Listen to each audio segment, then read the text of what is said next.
All right, hello. We've got a, well, I mean, we're continuing. We're hopping back in. There is a new indie Metroidvania on the market, and a good one. A good one at that. You guys know I'm a big retro gamer, but I am also a big indie gamer. I really enjoy, like in my opinion, the way that kind of the way that the gaming world works is right now it is being completely propped up by indie games. And then besides indie games, we got old, good retro games. You know what I mean? We've got retro games that are great, and we've got indies that are making games like they used to. And so this is one of those games, you know? AAA space, they don't make them like this anymore. We got to go to the indies to get them. This is MIO Memories in Orbit. This game has been pretty 9 to 10 out of 10 so far. It is breathtakingly beautiful. It controls like a dream. The world map design has been really, really cool so far. The mood and atmosphere has been great. The boss battles have been excellent. Yeah, it's just I've been loving everything about it. Ghosts and Ghouls, I haven't really played that much of it, but I probably should. In fact, I don't think I even own it. But yeah. So anyway, as we can immediately see, if you guys haven't seen this game yet, just for a moment, just look at it. Just look in awe at how good it looks for a moment. The watercolor, like the watercolors of the coloring, the cross hatching of the shading, and then it is a full. This is one of those games where it's a full 3D environment, but you move around in a 2D plane. Oh, if I'm interested in getting Ghosts and Goblins, then I'll just get it. Or Ghosts and, well, it's called isn't it called Ghosts and Goblins? And then the Super Nintendo version is called Super Ghouls and Ghosts, or something like that. Yeah. So this is 2.5D, where all of the gameplay takes place on a 2D plane, but we're in a 3D environment, you know? And yeah. Here's our merchant. I think I've already talked to this guy. Yeah, I don't have much money anymore. But all right, then we'll pop on over to our map here. And so I was exploring the way off to the right. Yo, danger. And so I think I would like to continue exploring over there. I went to the left first. Now we're going off to the right. Let's move it. But yeah, I would for sure do the NES version, I think, if I were to try to get into Ghouls and Ghosts and Goblins. I've been playing Super C lately, though. As far as, like, pretty difficult NES games, you know, oh, okay. Oh, jeez. So one very interesting aspect of this game's controls is that your double jump is restored anytime that you hit something. So, like, we can do, like, a double jump up to these dudes and then hit them, and now we can jump again. Okay, I'm getting hit a lot, though, because look, I gotta get warmed up, all right?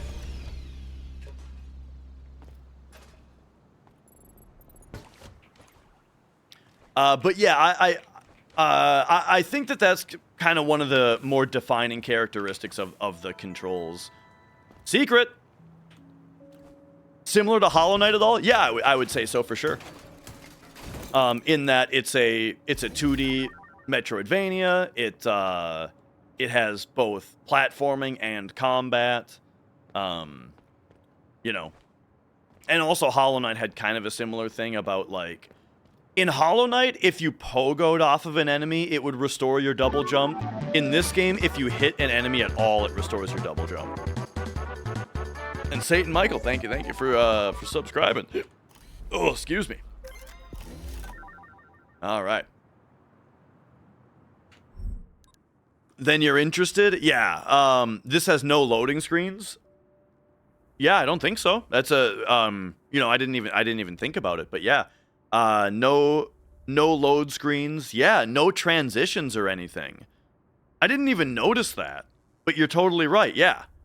There's no like seams where you walk off the screen and then it loads you into a new screen. Adults can't stop talking about the promised land and how there will be no walls, and the ceiling will be empty, and there will be lots of plants and even animals, and everything will be so big that you can get lost and not find your way home. It's scary. I don't want the promised land. I never promised anything. There's already a garden here, and it's beautiful and alive, and I can always get back home whenever I want. Mom says it's where I was born. Do we really have to go? Uses a Souls-like respawn system. This one, not as much as Hollow Knight. Like, Hollow Knight, you leave the shade behind, which is similar to a Bloodstain in the sense that if you reach it and defeat it, then you get everything back that you lost. This, on the other hand, when you die, you lose all of the currency that you have without the chance to get it back. However, it gets deposited into this. So when you die in this game, your current Naker, it's called, which is like your life juice, it gets deposited into this pond, which does something for you. I'm not exactly sure what it does for me anymore when that happens. At the start of the game, it was pretty significant, but yeah, I don't really know what it does anymore. Oh, I should get my health back. After I got kind of destroyed back there. Oh, here's another thing that's very interesting about this game so far, is that I've been playing it for like 5 hours so far about, and you know like benches in Hollow Knight or bonfires in Dark Souls? I've only found 2 of them so far. I only have two benches so far in the entire world map that we've seen so far. And it works fine because the world is so interconnected.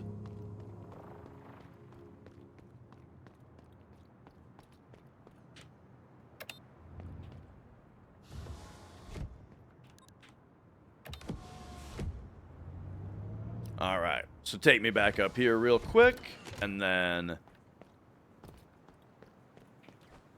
this time we won't go through the secret, we'll just go over here. Got another one of these. Hello again, Samsk. I hope you don't mind me keeping on writing these letters to you. I don't even know how many of them might actually reach you one day. I just find that recording my thoughts helps me put them in order. Hey, I can relate to that. Anyway, I'm making progress on what triggered the decay of those unfortunate units, or more accurately, on what didn't. Contrary to what I thought, the absence of the travelers has nothing to do with it.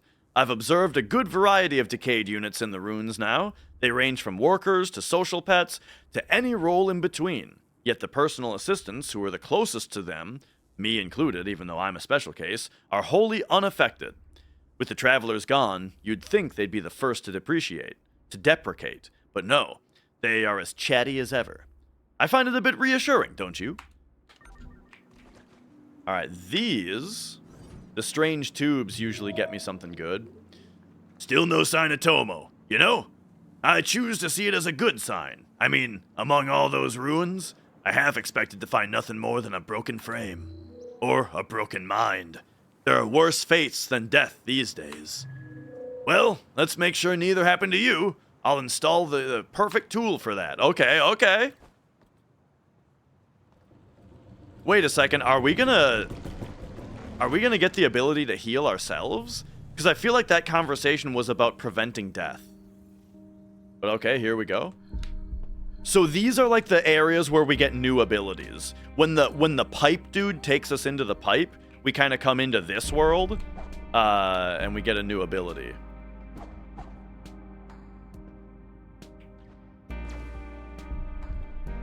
It felt like they were watching over me. or caretakers. Okay, so these... Oh, we get a dodge now. I see. Okay, okay. So yeah, not a heal, but a dodge. The ones from the past.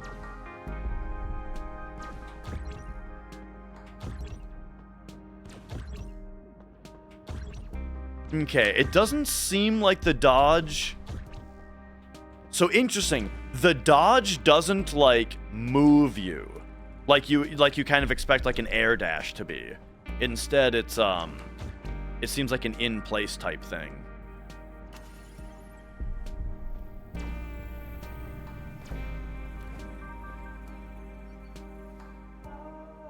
Alright, so yeah, now we can do that. Interesting. Alright, alright.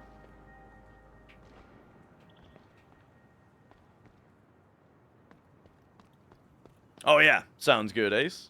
Yeah, I don't know if you, so you probably weren't seeing, like, my, kind of sum up thoughts on everything, but, basically, I think that, very likely, the outcome of it will be that thing that you suggested a long time ago about changing the way that we think about the top level categories is going to be necessary. Like, that's going to be the thing, the cleanest solution, which is funny because it means that we probably should have just, or, you know,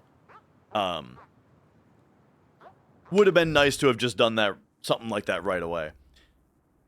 Okay, so we are going far to the right.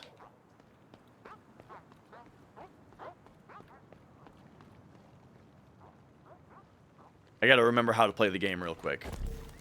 Hairpin. Oh, that's an enemy. Oh, right, these guys are invisible. Until you get close.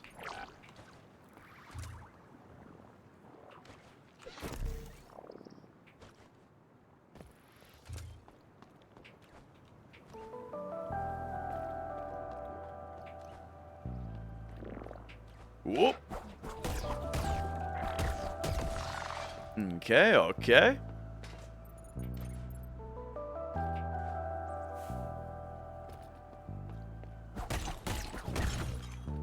Iguanas, chameleons, you know, something to that effect, yeah. When I was younger, my dad had or my parents, had a pet iguana? Maybe it was 2? I don't know if it was 1 or 2 pet iguanas. I feel like it was 2, though.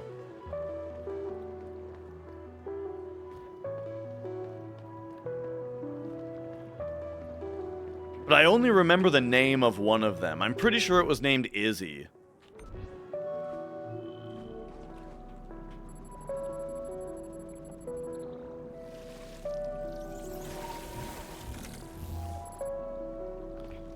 But yeah, they had kind of a sick fish tank also. Like a sick fish tank. It's kind of funny to think, like, you know what's something that I think about a lot? I actually think about this a lot, is the fact that, like, streaming takes a lot of time, you know? Like, streaming takes up a lot of my time. And video games in general. And so, it's kind of funny just to think about the idea of, like, man, my parents had a lot more free time, didn't they? You know? Like, no wonder they had kids when they were 20, right? Like, what the hell else were they doing? Okay, right. Over here. To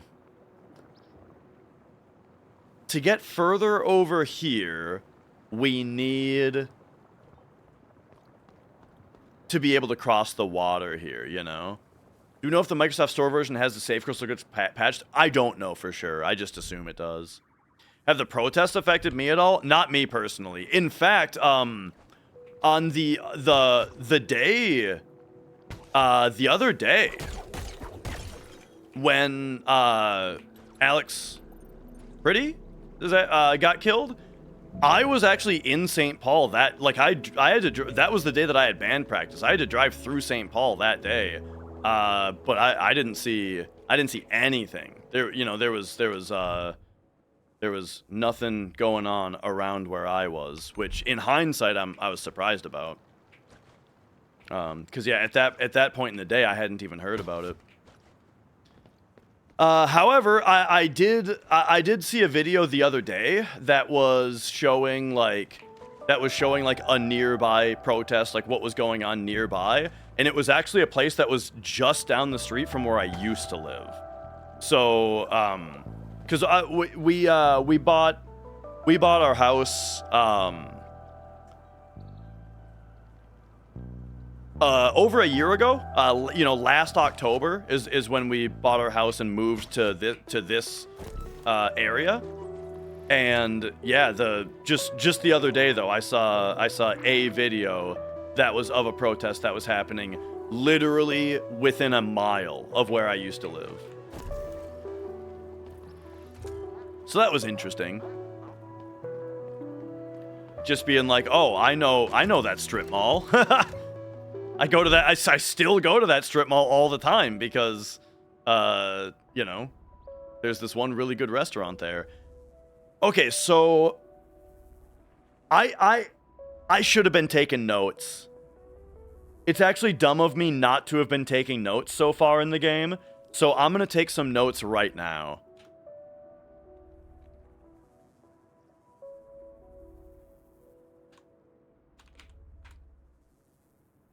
All right, so here's what we're gonna do. We're gonna go, oh wait, I have been taking notes. Oops. No, not Spotify. Not Spotify. Oh, geez. Oh, it's fucked. Okay, we're good. The stream will update in a moment. Spotify fucks with my capture card. Okay. So hang on. What were we doing? People watch TV, played card games, crosswords, painted, hobbies. Yeah. But I mean, you know, I don't think that a lot of those things can take your attention for 8 hours a day like video games can. You know what I mean? Like let's get real. World of Warcraft is a lot more time consuming than like having a Sudoku hobby, right?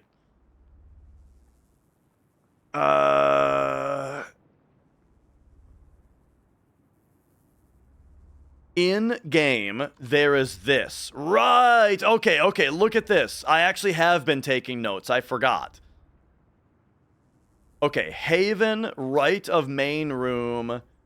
Need flight/glide. We're going to go ahead and throw a question mark on that because I'm not sure. Or swim, because that would also work. Right of this, we need Lura's seal. Fuck it, I'm gonna draw on the map. Okay, over here, this is like... Give me smaller. Flight. Swim. Alright. And then... just to the left of where I am currently... I can write down the name of the key that we need here, but I don't know how much it actually matters. Oh yeah, that's actually a really good point. People did read books for many hours a day, I'm sure. Yeah, that's actually a really good point. But neither of my parents are big book readers, you know, except for the Bible. Aviaries. Passepartout?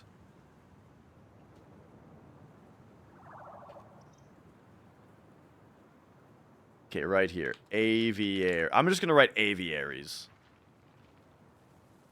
Is right there.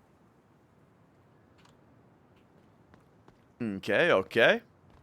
I should look into reading web fiction. Web fiction? I'm not a reader.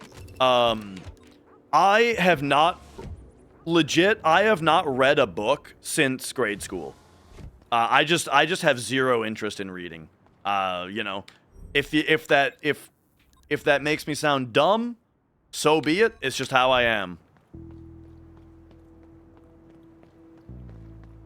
I am a video gamer. Have I played PoE? A little bit. PoE 1, I barely played at all. PoE 2, right when PoE 2 launched into early access, I played through Act 3, like, right away. I really, really enjoyed playing through those first 3 acts. And then after that, I didn't, like, I dropped off of it, you know, because I kind of did what I wanted to do in it. And then I think there's an Act 4 now, if I'm not mistaken, but I haven't checked that out yet. Bell Tower Pass.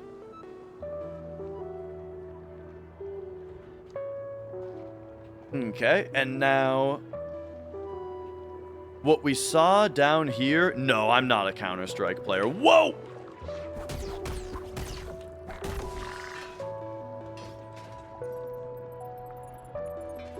So this, yeah, okay, so this is a new area that I haven't been.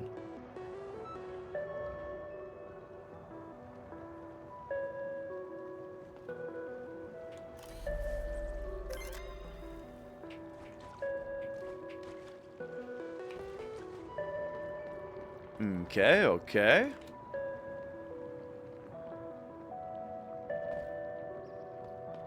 Think we can just drop down here. Check this out. But like I've read a little bit. I've just not I should say I haven't finished a book since grade school.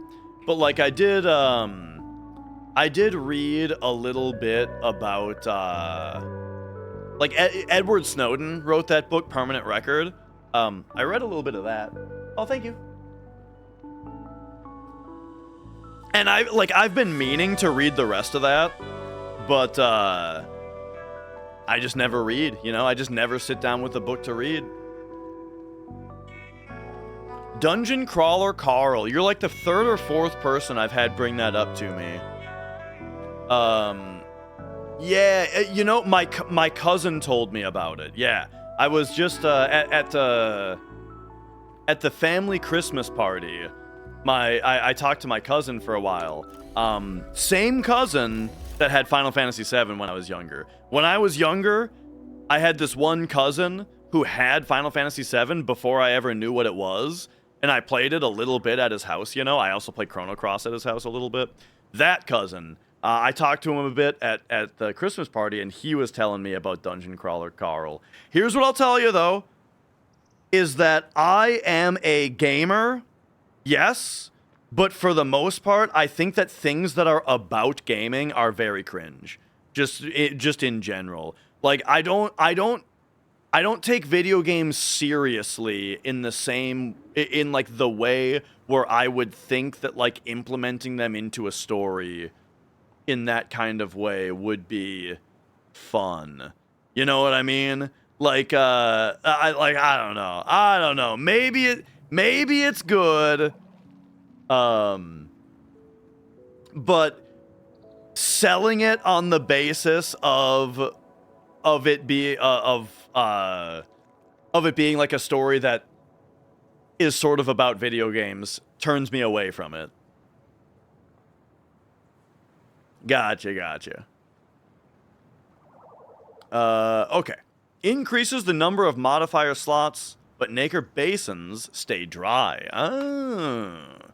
So that makes us that we can't heal at healing stations anymore.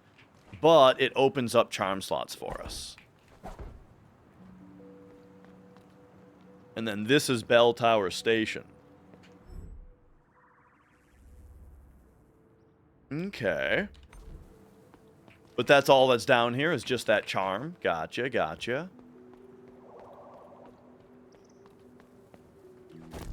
then why are you here? So that we can get back up there. Gotcha. I got 2 ideas on books right now. If I was to read a book, if I wanted something nonfiction, right? I just read more of that Edward Snowden book.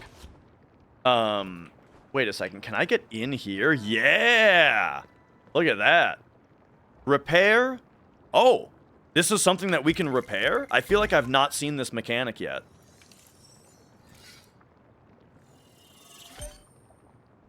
Interesting. Okay, okay. I did not see the Tetris movie. And yeah, like, if somebody told me that there was a movie about speedrunning, my assumption would be that it's cringe. But just an assumption.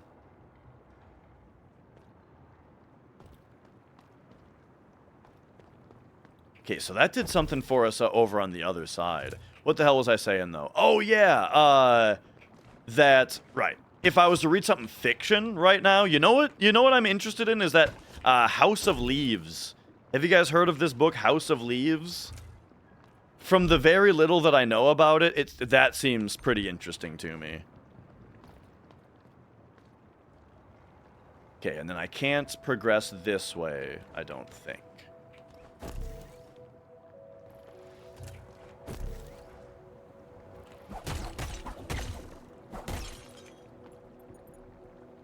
And then this is... Okay, yeah.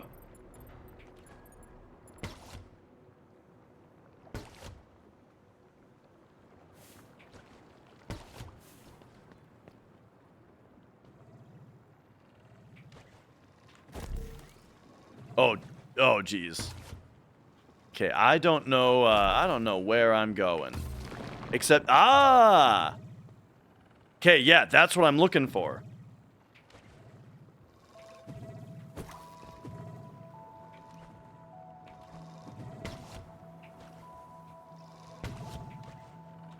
And yo, Crushing Tide.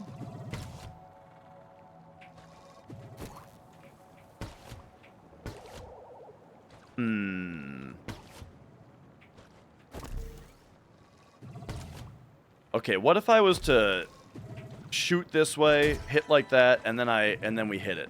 Yeah, look at that! Now we got in here. Unknown object. Oh, the bell tower pass. Okay. All right, there we go. We got a new place to go.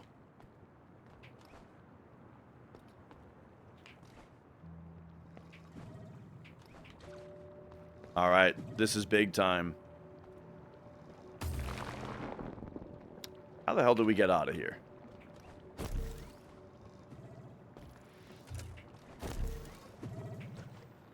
Like that? All right, perfect.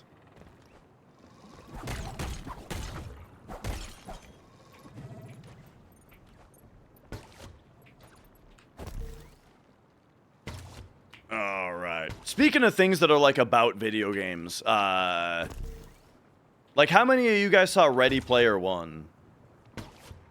Now, I didn't see it, right, myself, but that kind of thing, right? Just very, very much not super interesting to me. Oh! We have a new bonfire. Interesting. Okay, okay. Have I heard of the Stormlight Archives? No.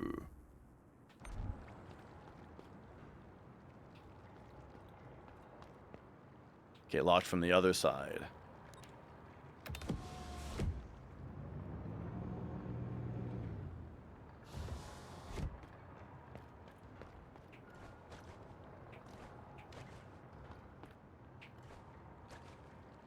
Oh, hey, look at the background! Big pendulum! Okay, and then this is the area of the breath. We got the breath crest back there.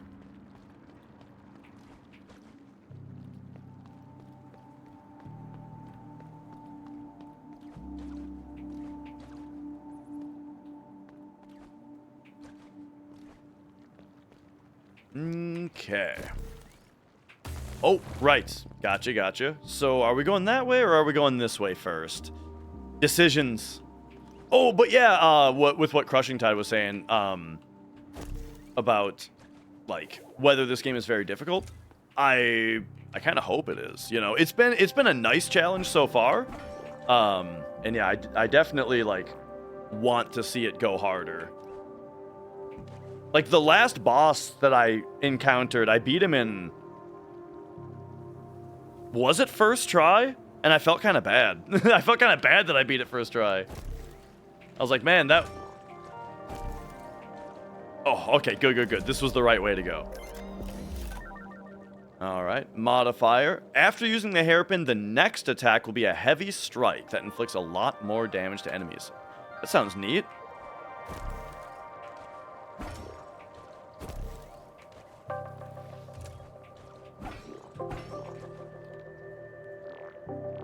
Okay, so we are looking at maybe going like this. And then maybe, yo, Kino? Have I heard of My House? Yes. That's a big part of what got me interested in that book, is hearing that because I thought the My House thing was really fucking cool, and then that's what everyone said about it was, oh, it's like a Doom version of House of Leaves. But also before then though, my wife has the book already, and she showed me a couple pages of it where like things get really weird, and I was like, oh, that sounds really interesting. So I was already interested in it from that, and then yeah, seeing the My House thing made me more so. Ooh, okay, so he tracks you with that.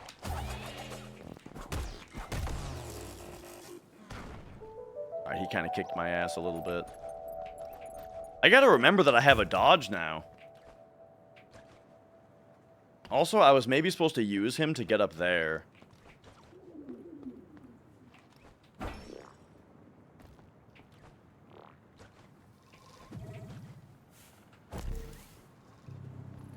So I'll have to remember to do that. Down here, junk pile.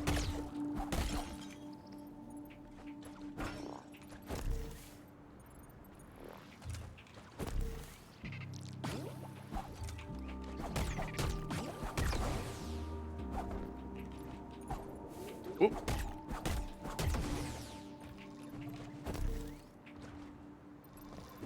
Okay.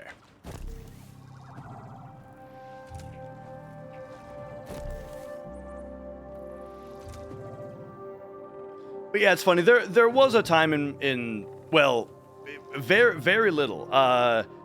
In my life, the only times where I've really actually gotten into a book was in elementary school. I really liked the first couple of Harry Potter books. And here's what's funny about it is, did you guys have a program in your schools called Accelerated Reader? We had this program. Accelerated Reader. How it worked was at the start of the year, they would have you take a test. And that test would determine what is your current reading aptitude. And then they would give you a certain number of points that you needed to get throughout the year. That was based on your already existing reading aptitude. And so, how you got points was after you read a book, different books were certain books were part of the program. If a book was part of the program, then it would have a quiz associated with it. And so after you read the book, assumedly, you would take a quiz on it. And then how well you did on the quiz, you would get a certain number of points. I never, ever got the number of points that I was supposed to get, because I was playing video games all the time, right? I was playing JRPGs. I was super into Final Fantasy VII and Mario RPG, and I played video games a lot that had a lot of reading in them. So, like, at that time, compared to other kids, my reading was super good. I was extremely ahead of the curve on reading thanks to video games. However, I didn't like reading. I thought it was boring. I didn't like it, so I never did it. So I pretty much never got the points. Except for when I got into Harry Potter. I really, really enjoyed the first Harry Potter book. I read the whole thing. I liked it a whole bunch. But guess what? The one time that I got into a book and I liked it a lot and I read the whole thing, and they were basically like the thickest books in the entire elementary school library, you know, as far as fiction went. These were the thickest novels in the whole library. Those books were not in the program. They weren't part of it. So, yeah. So when I read the biggest books in the whole library, they just weren't part of the program and I didn't get any credit for them. However, it turned out not to matter at all, though, because, like, there was no, like, GPA association with the points, right? They never mattered. Like, it didn't seem like we ever actually had to worry about it. Like, I never got the point requirement that was set out for me, but I also don't remember ever being talked to about it, you know? I don't remember them ever complaining about it or, like, having me do makeup work or, like, anything like that. They probably just knew I could read. I'm guessing is what it was. Like, I'm sure someone looked into it, like, oh, fucking Little Dash got, what, 1.5 points because he took a quiz on Hop on Pop for some reason.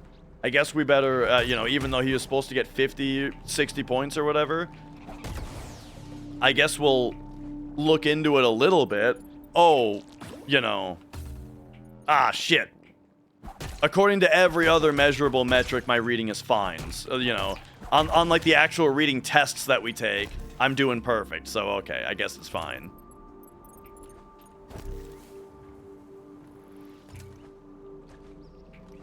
But yeah, on days where I was paying attention to it, what I would actually do is just, like, go read like the 10-page children's books that were worth 0.5 point. Let me make sure. I can't remember if there's fast travel. I think there's only fast travel if we've got the dude, right? On the bonfire, we need to like get the dude. Because right now we can just... Yeah. Whoops.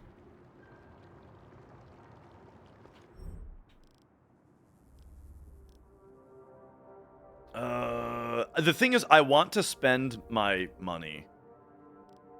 I guess it's fine, though. We'll probably just crystallize the money and it'll be fine.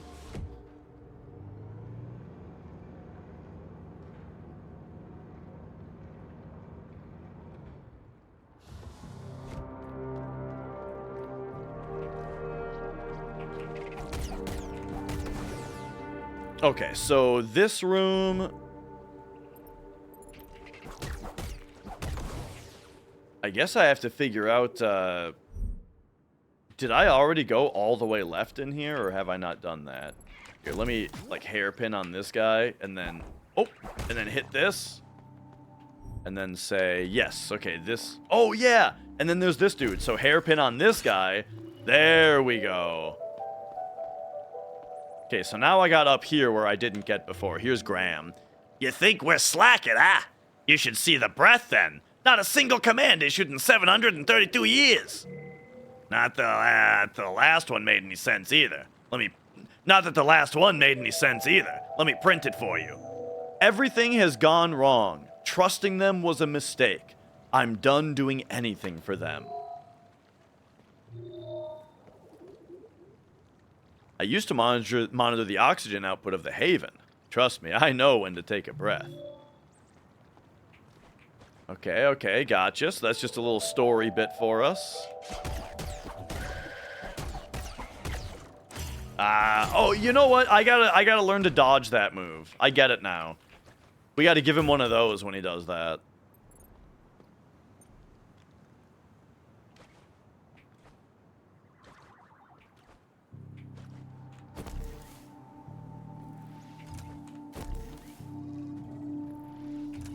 Okay. Give me a quick little heal. And then there we go. There was another little series of books that I really liked when I was in, like, elementary to middle school.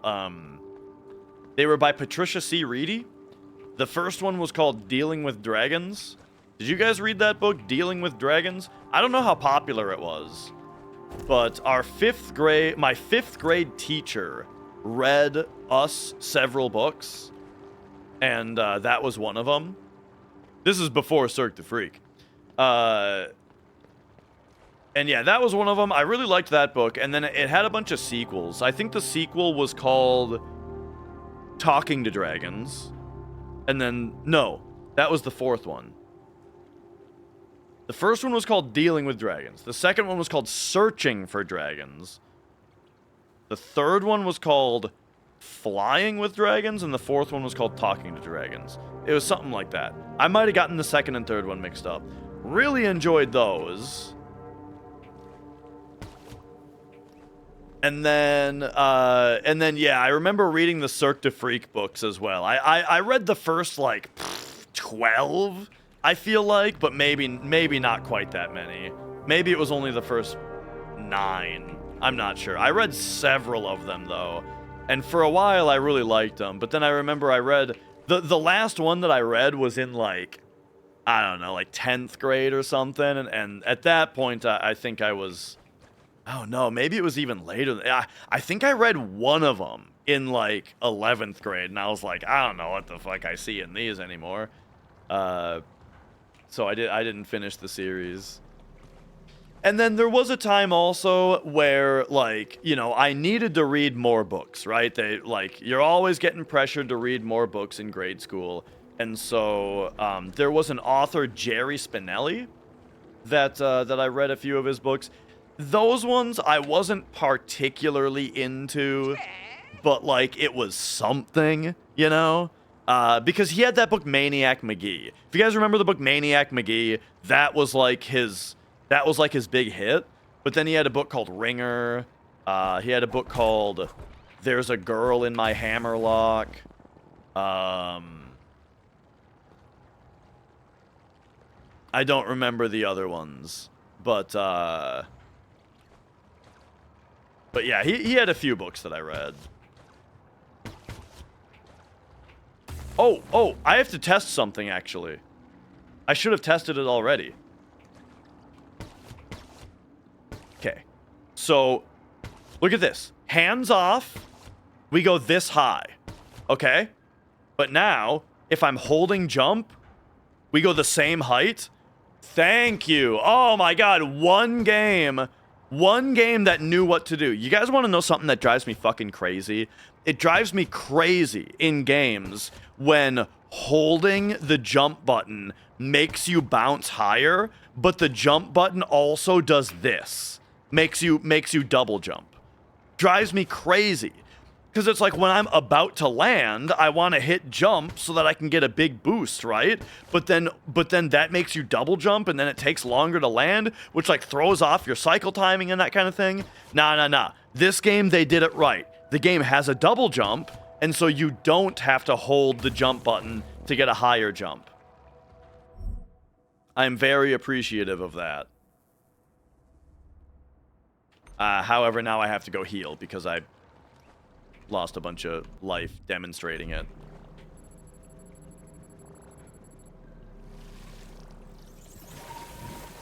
Okay. Remember, pissed off your English teacher because when she asked how come you were that good... Oh, like at English? Or at reading? You answered video games? Yeah, I mean, that's totally the thing. Is that, like... we definitely grew up at a time where, like, video games were still seen as purely a toy, you know? And, like, they're for entertainment purposes for sure, but yeah, the extra benefits of video games were not taken seriously whatsoever. Whoops.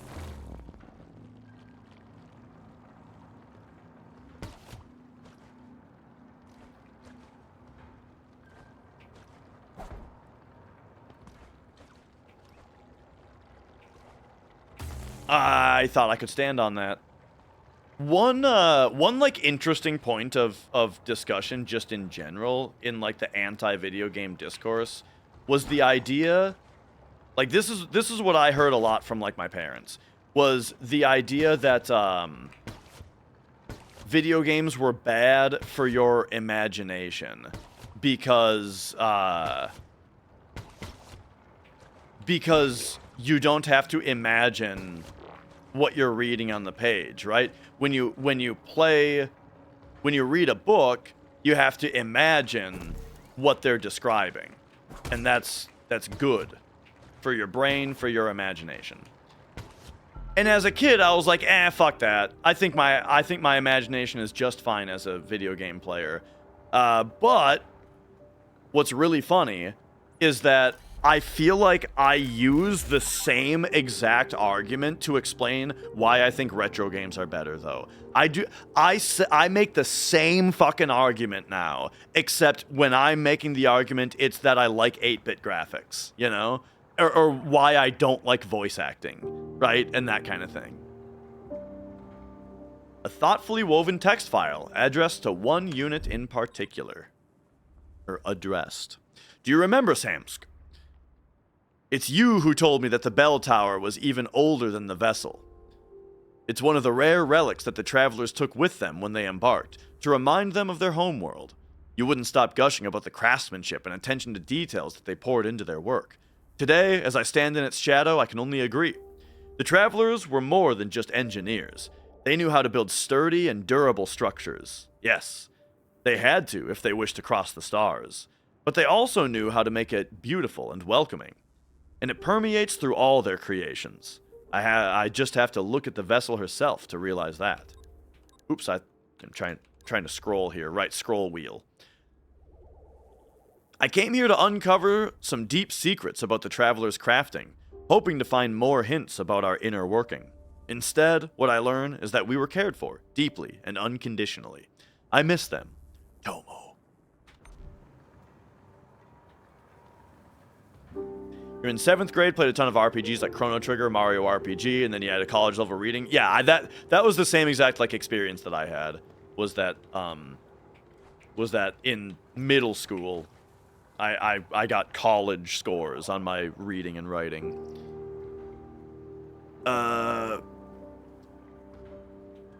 What's the Windows version of FF7? From what I understand, it's basically the HD console version, as in the PS4, Xbox, Switch version. All right, hey, look at this. Looks like we're going to get another power, because we got another pipe. No, Tomo's not here. Or wait, no, never mind. Samsk is the guy. And he's looking for Tomo. Tomo's not here. That was a long shot, but a bummer anyway. We used to come here a lot after the traveler's disappearance. But we talked about anything and everything. Mostly, we tried to remember that we were not alone, that the vessel kept moving forward. Now I can't help but wonder, for how long?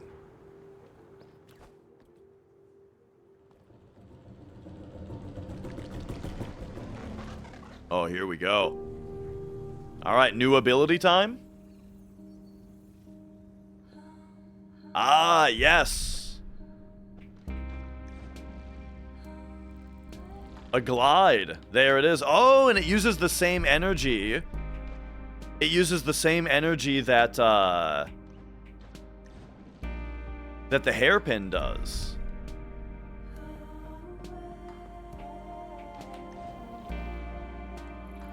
Nice, nice.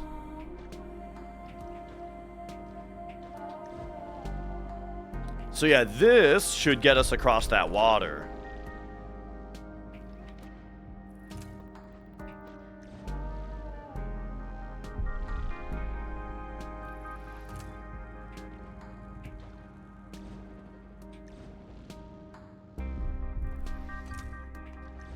And now, okay, so you can't go up, but you can press down.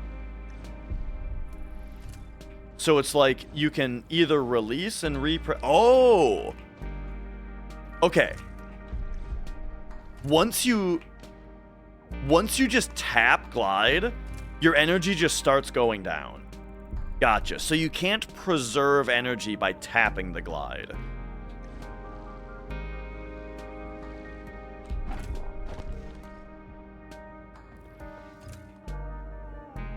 Nice. All right. Cool.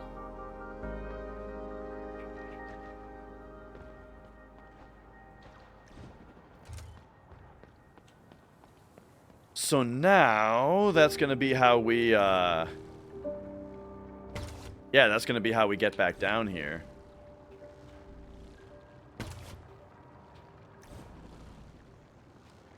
I really like this kind of level design,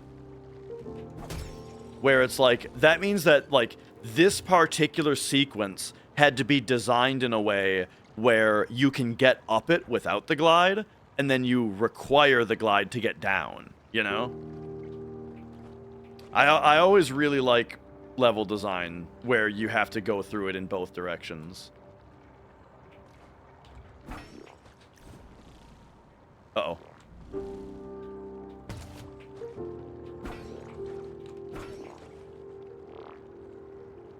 Okay, we don't need the bounce for this. There we go.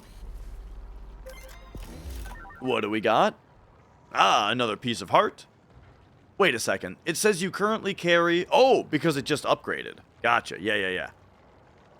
All right, that's our 4th piece of heart. And we are up to... We're up to 5...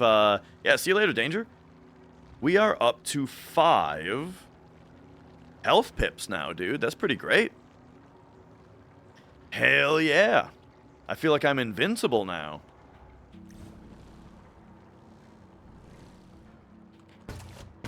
Give me a double bounce here, and then we'll do this. Oh, I could have put a double jump into there as well.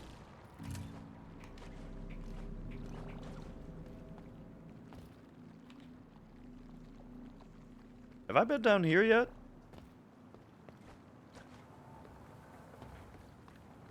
Yeah. Surely that's where I came from.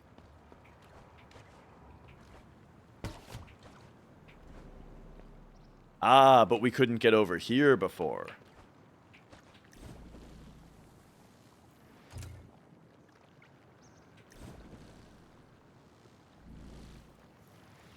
So yeah, you can hold down to drop faster, or you can release glide. But since your energy drains the same way either way, I think it's probably just a lot easier to hold down.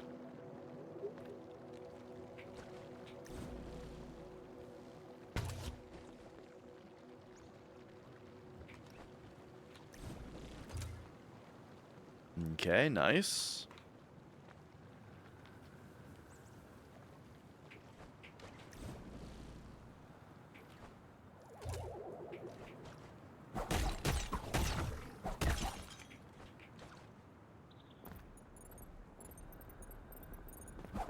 All right. I feel like progress has been pretty rapid today.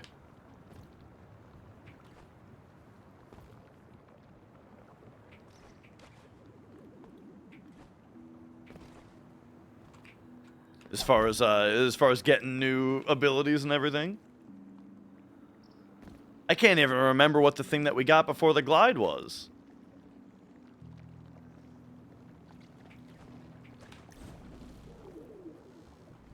Alright, glide me over here. What's up, Zelato? I have something you want, and you have something I want. Sounds mysterious, eh?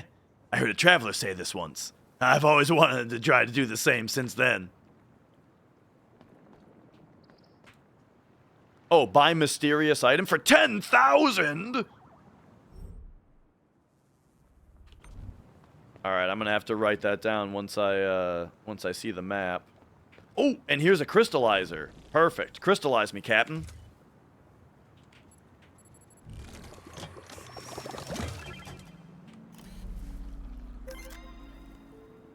Nice.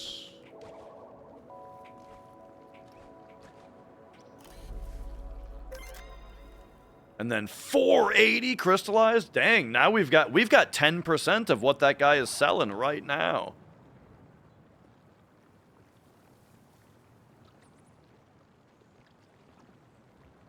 And Randy, hello, hello. I did see you earlier, by the way. But yeah. Fighting Hojo. Hudja. Hang on a second, I see that up there.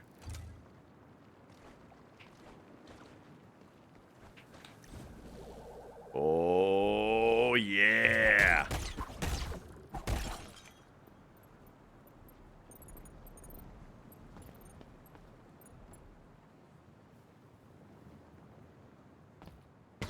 Whoops.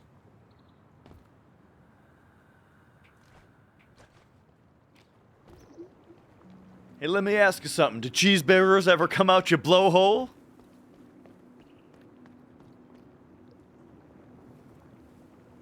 Hey, is this that spot? Like, are we getting back to where we started here?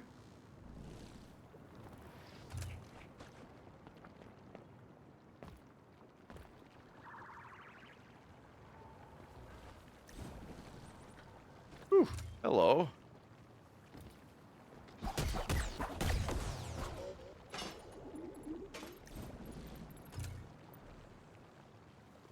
What if you run off of a ledge holding glide? It does not activate glide. Okay. Oh, another piece of heart. I tell you, it's when I say piece of heart, it's really hard not to say pizza fart every time.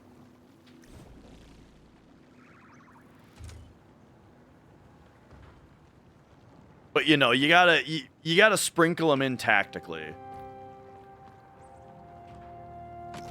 Was this our only opens from one side door?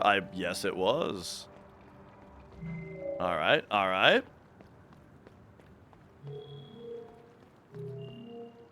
Oh, dude.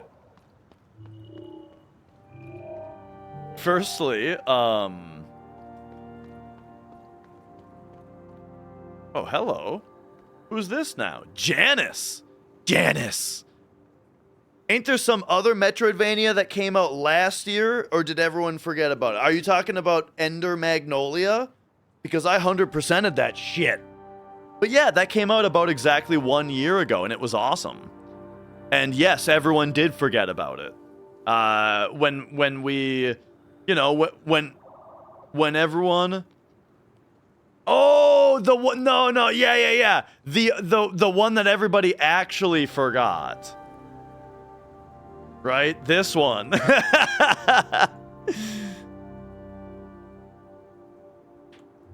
I just proved your point.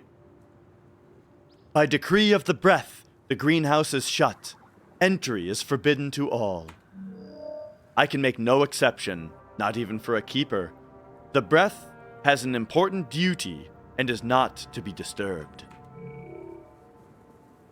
Okay. Can I... Okay, we can't initiate combat over there. How's it going, Popo?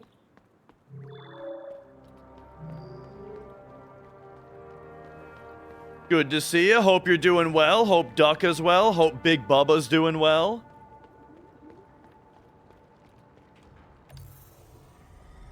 All right, attune me. Okay, where was the guy? The guy was right there. All right, so we're going to have to do a... We're going to have to take another snip here of, like, this. About this much, right? And now watch this slick-ass shit. We're going to go, like... Just slide it in. Oh, yeah, dude. Who would even know that that's two different images?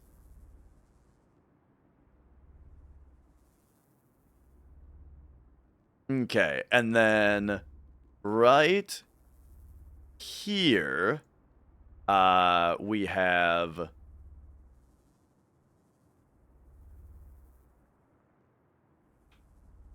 $10K item. All right. And now flight swim, we just got that shit answered. We got the glide, baby. So I guess we're going down there next. It's funny that we haven't gotten the dude for this thing yet. Did I go through here all the way? Is this not a place I should be able to go? I guess I'll check that out now. Oh, yeah. No, we see it animating a little bit. All right. Let's check it out. Maybe I can glide through that.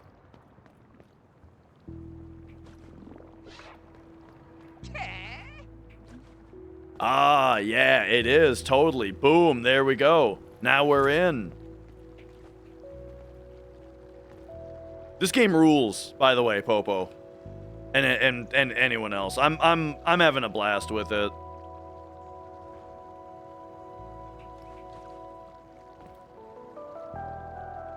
This is exactly my kind of shit.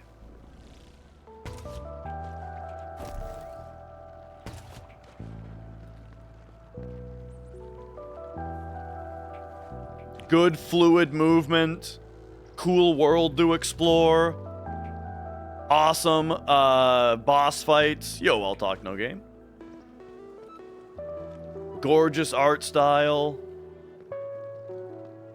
I feel like I should start writing these down. I bet I'm gonna be able to repair these at some point.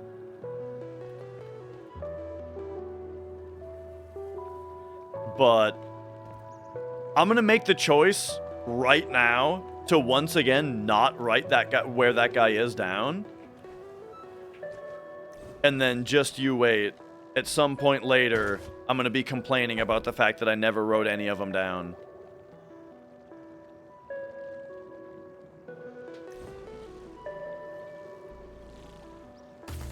Okay, I had to go a little bit quicker there.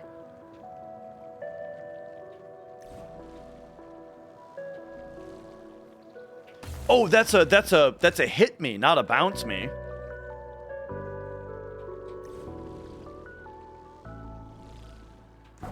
Boom.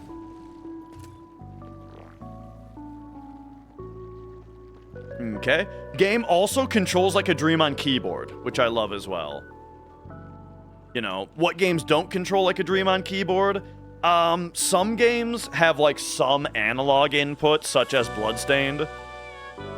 Or there's games that, like, don't really let you do what you want to do with the keyboard controls, like Bloodstained.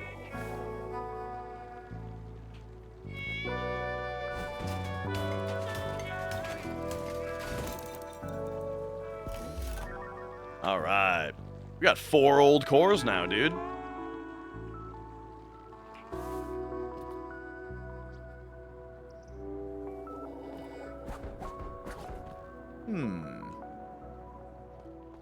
Interesting blockade there.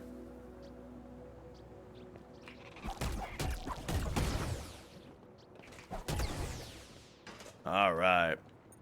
You bet I hate the music because it sounds like Daft Punk.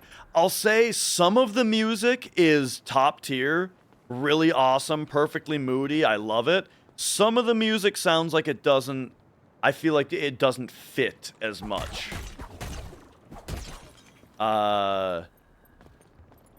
But that song I was enjoying, you know, I was liking that one. Bloodstained is not a keyboard game. Yeah. In fact, I think I told you, I did end up coming around on Bloodstained.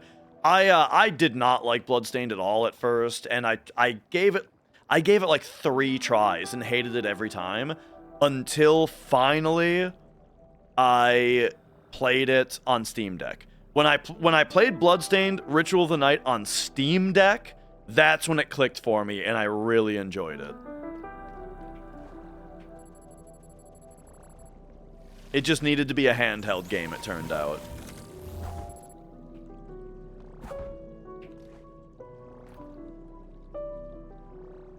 Bloodstained is like Doctor Who, there's like 90 different ones. Well, there's 3.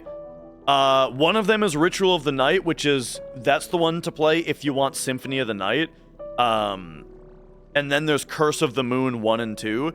Curse of the Moon 1 and 2 are the ones that you should play, Popo. Those are the ones that are like Castlevania 3, right?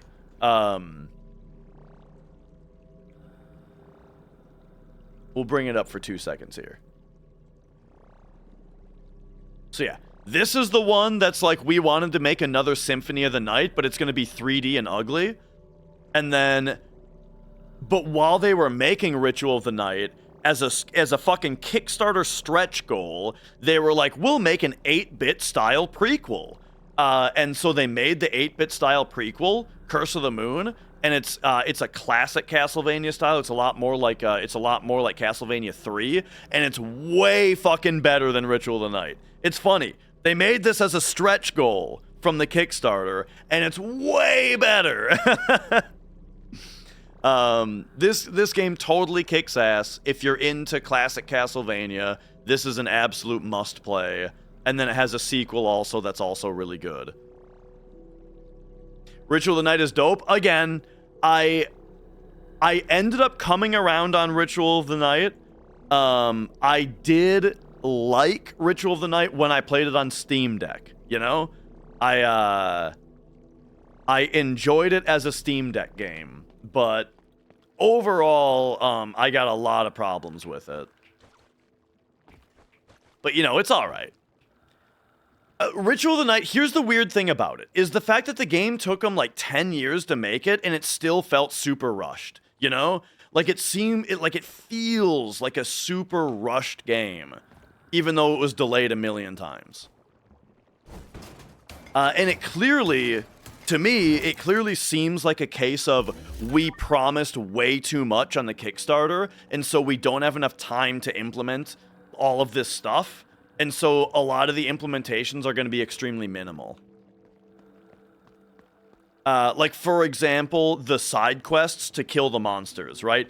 The fact that every single side quest to kill the monster is named after somebody who was a Kickstarter backer, I'm guessing, because it seems like it is. And they all, A, is just a boring kill X of this monster side quest, which nobody cares about and is stupid. And B, has the same writing. Every single one of the side quests is simply, this person, we need to avenge this person. Kill those murderers dead, right? And that's it's the same exact dialogue for every one of them. So it's just a boring checklist of just kill X of every monster. But instead of making it be like a kill journal, like in Final Fantasy XIV, instead you have to start and turn in every one of these quests at this single NPC, and that single NPC has the same fucking dialogue for every single one of them. But you know why they did it that way. They did it that way because obviously they promised at a certain Kickstarter tier that anybody who donated that amount would get their name in a side quest or something like that, right? Probably. And so that's how it turned out, right? Anyway.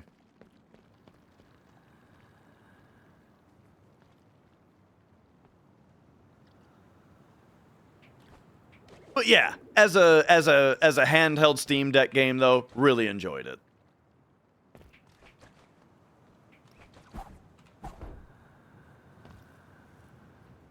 Did I play Ritual of the Night Classic mode? Yes. I don't know if I played through the whole thing. Hey, another pizza fart. I don't know if I played through the whole Classic mode. I think I should though.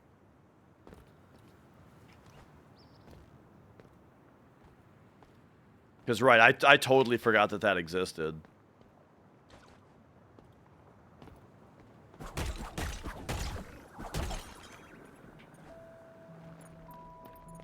Oh, I've been meaning to play through Symphony of the Night again, by the way. On the upstairs CRT, on the new CRT, you know? I finished Final Fantasy 1 last night, and then I was thinking like, what do I wanna play through now? I was thinking maybe, like, Crash Bandicoot, play through Crash Bandicoot again. I ended up just starting Final Fantasy 2 right away. But actually, if I had remembered that I was kind of planning on playing through Symphony of the Night again, I would have started that. I still can. Alright. Here we go. Boom. We got the glide power now. How about that? I'm surprised how much the game is not making me flip between the left and right side of the center. Like, I expected I was going to have to be backtracking back and forth the whole time, you know? What are you? That's just this area's version of that? Oh, okay. Dr. Hallen's assistant. Ah, except actually now is it going to be time to backtrack? Oh, no. We can go over there. Nice! Oh, but it's a combo! Okay, apparently he just sits there and scissors forward to forever.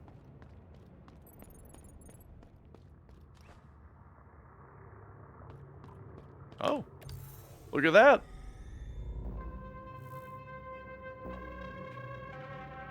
We actually found another one of these.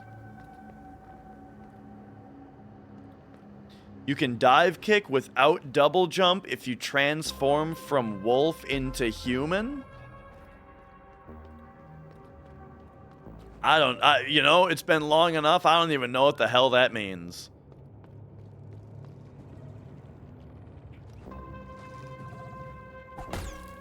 Oh. Oh.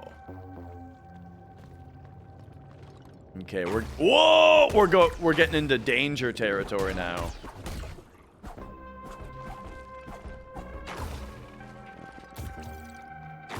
Oh my god.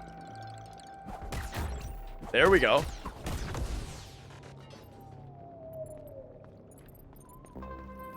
What a crazy enemy. But okay, so it looks like dodging is needed. Like, I need to implement dodging on these guys.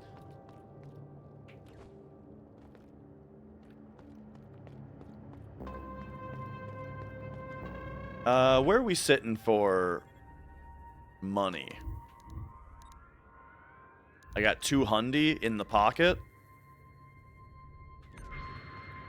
Borp! Hello, welcome.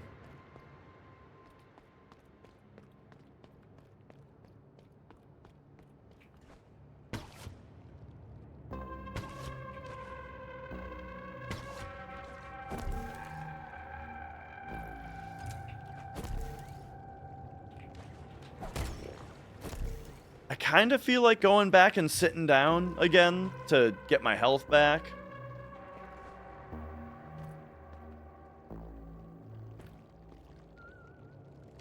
Yeah, I think that's the right call if I'm able to.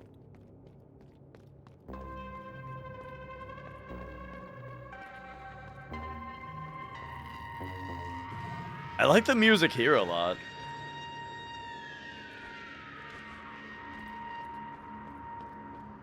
Alright. Heal me up. And let's go.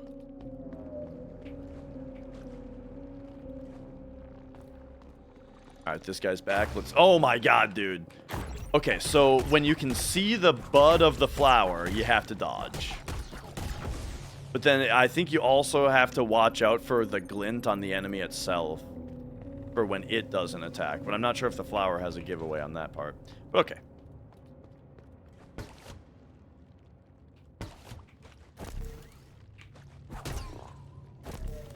Or wait,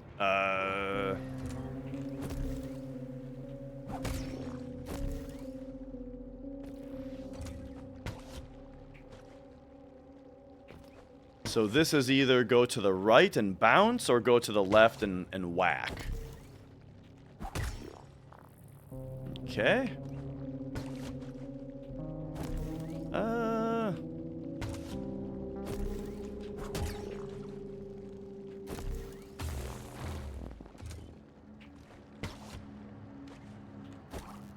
Okay, I think this wants me to go up, whack, go right with a double jump. Yeah, that's more like it. Okay. This game is called MIO. Memories in Orbit. Here, let me just pop the page up real quick. We were talking about Bloodstained a moment ago. Here it is. Yeah, very, very excellent so far.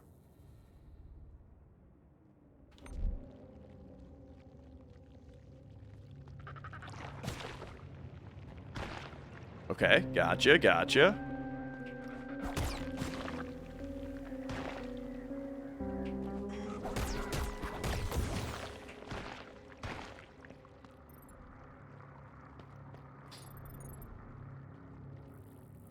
Curious about if there's anything more to find over to the left. Doesn't look like it. All right, so let's move on this way. I'm gonna go... Uh-oh. Okay, might be in a very bad spot now. Oh no, that guy just flew into the death. Oh! Alright. Oh, okay.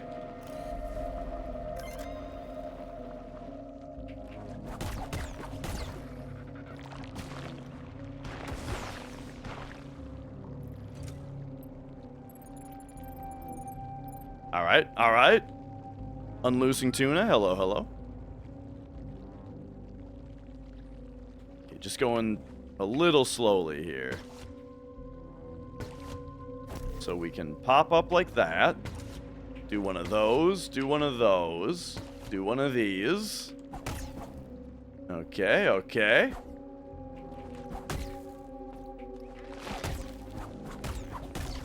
Oh.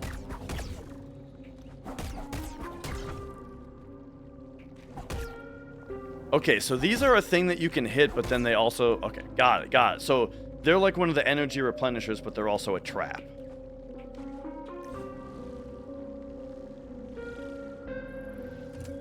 What is a bounce pad there for? Maybe that's to catch you. Like it just bounces you into the damage sector.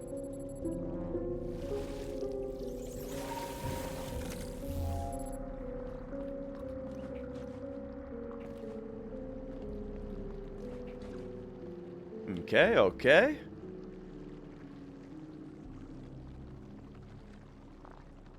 So up, float left.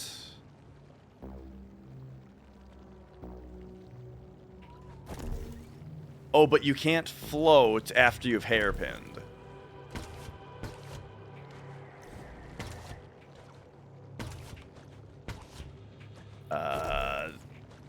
There we go. Okay.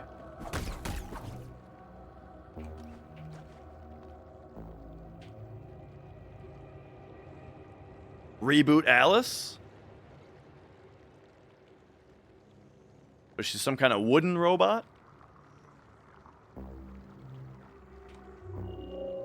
Thanks a lot for the reboot. Did Celia send you?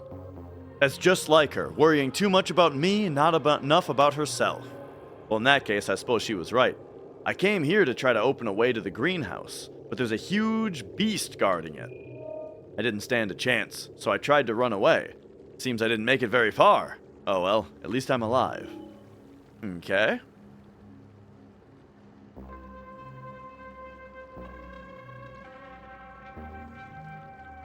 The robot in Futurama that runs off its own waterfall. Oh yeah! I've been watching a little bit of Futurama again the last few days.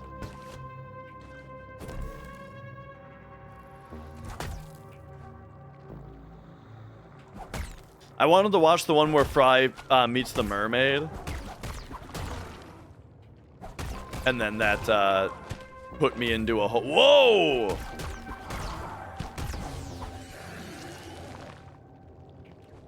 Put me into a hole watching a bunch of episodes again. Like the Cyclops. The one where, you know, they meet the other Cyclops.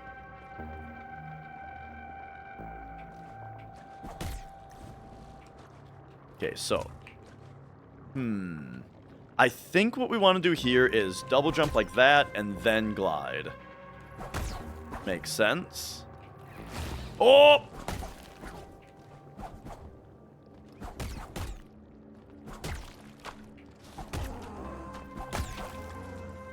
Oh, uh-oh. Okay, hang on a second.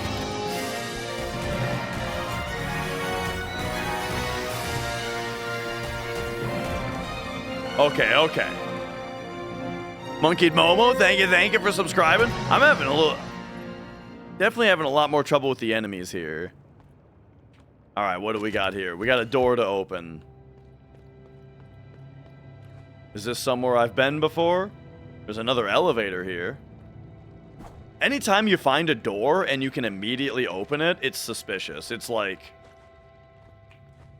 this must have been a door that I was once on the other side of, right? Hey, I like this. Crystallize me. Alright, we have a ton of money.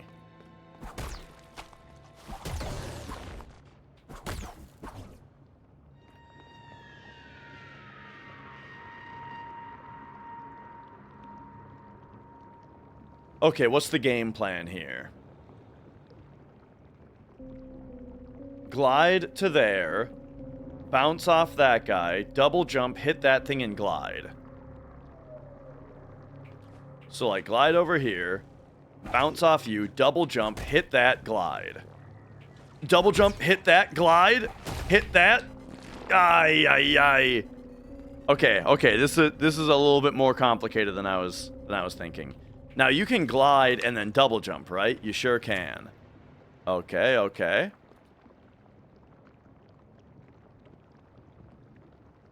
Updates on drumming on YouTube. So, I did start multi-streaming to Kick, and I found out that on Kick, I can just do drum streams, and they don't even mute them like Twitch does.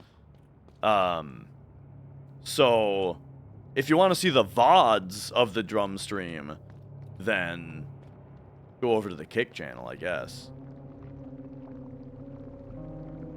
Okay, so this is actually like bounce, double jump, hit, glide.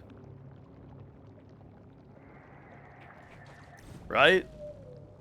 Bounce, double jump, hit, glide, hit, jump, glide, hit, jump, glide, bounce, jump. Alright, okay. Oh no, this guy's gonna kill me. Unless I can just spam on him until he's dead. Alright, perfect.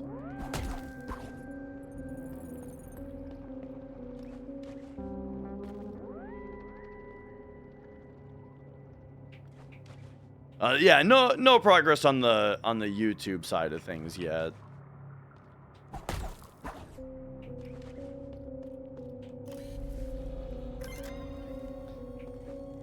The thing is, I just kind of don't want to risk it on YouTube, you know? YouTube carries much greater consequences, right? If something goes wrong.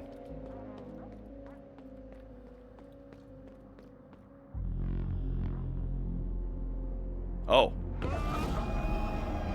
Naboo. Okay. Boss fight when I have 0 HP.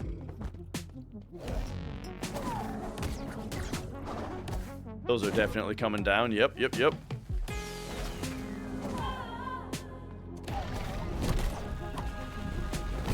Oh, okay.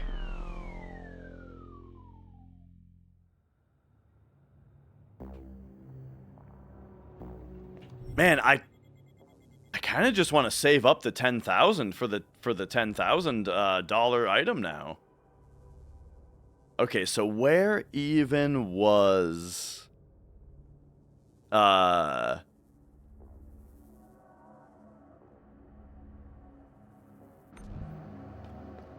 I don't think that there is much of a problem with covers. When I do drum streams, though, it's kind of like, I mean, it's basically playing Rock Band. Where, like, the original audio is there, and then my drum audio is laid on top of it, you know? But the original song is there.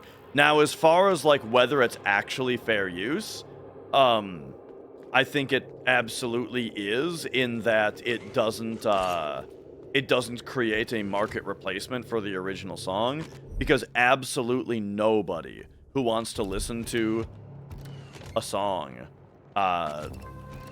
is going to instead listen to, you know, my stream playing drums over the song and talking, right? And you can hear, like, the electronic kit clacking a little bit and stuff, right? So, like, is it fair use? Yes.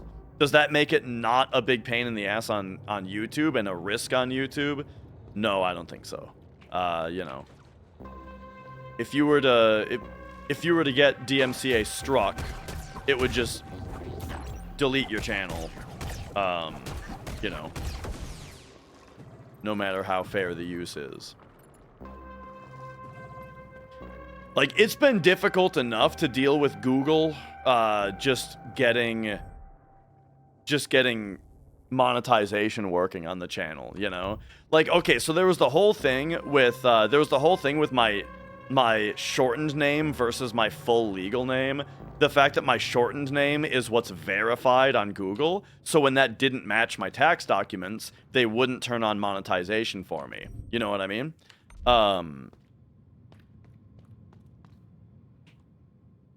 And so that was a whole issue that I had to deal with. I finally got that issue resolved. However, now, it was resolved in the sense that I do now have monetization working in the channel, in the sense that the channel is now generating money, right? The channel is generating money now, but YouTube still won't pay me the money because, once again, my shortened verified name doesn't match my tax documents. So now I'm having to deal, now for a second time, I'm having to deal with, like, going through this whole process of getting them to verify it anyway. But yeah, so the point is that, like, Google's support system is so poor that I really don't want to risk having to deal with something like a copyright strike from playing Rock Band on stream. Fragmented serial number. Find us. Interesting. Actually, you would listen to that. You are making a point against me streaming on YouTube by saying that. And here's why. Because did you hear what I was saying? What I was saying is that I would argue that drumming on stream is fair use because it's not a market replacement. Because people looking for the song would not choose to watch my drum playthrough version of it instead of the original. So by saying, actually, I would listen to that, you are arguing against my point of fair use. But yeah, though the point is that, like, I think that legally it is fine. It's just that Google is so annoying with Content ID and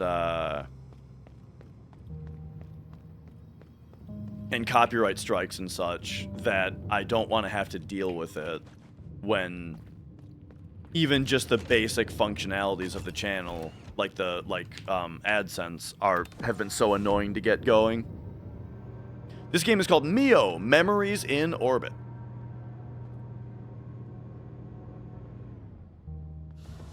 Drumming over a cover of a song? I do that sometimes, but that's not what everybody wants, you know?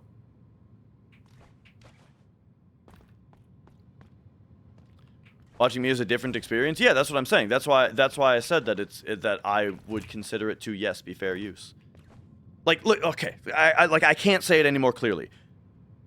I believe that drumming over Rock Band on stream is fair use. I believe that. Yes, I think that legally it is in the clear. It's just fine. However, that doesn't stop YouTube's automated content ID system and the companies who own the music, their fucking automated system of just throwing out copyright strikes. It does not stop them from doing that. And if they did do that, then I would have to refute it, claiming fair use. And my experience with Google support thus far has been such a pain in the ass and so annoying that I don't want to have to deal with it anymore. That's what I'm saying.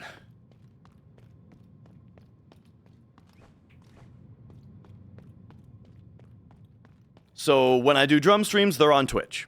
And more recently, they are also on Kick.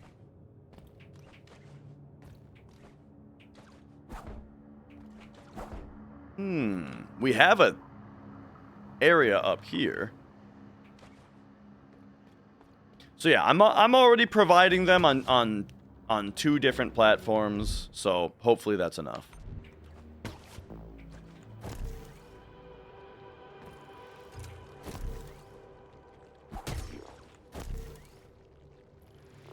Okay, so there's a way up here that I did not go last time.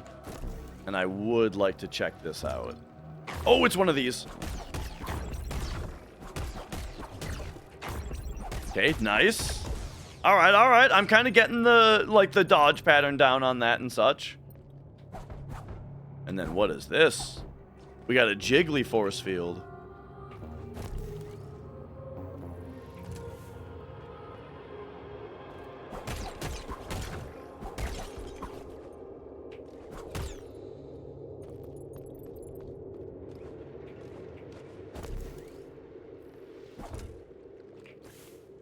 Okay.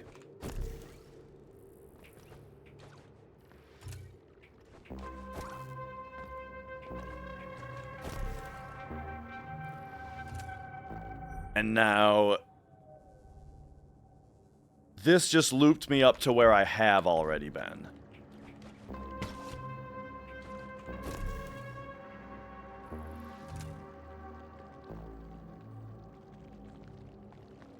I think yes.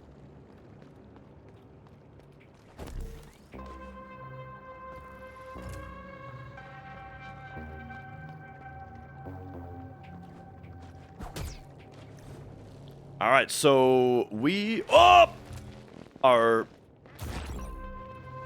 learning. We're learning the boss run back right now. So this is an elevator shaft that is not working. However, there's a symbol on the map that's telling... Ah, that's funny. Okay, so there is no boss run back. Because there is a, this thing. There's a bonfire right here. I just missed it the first time. But it did, the only reason I found it is because it's marked on the map, even though I didn't, actually see it yet.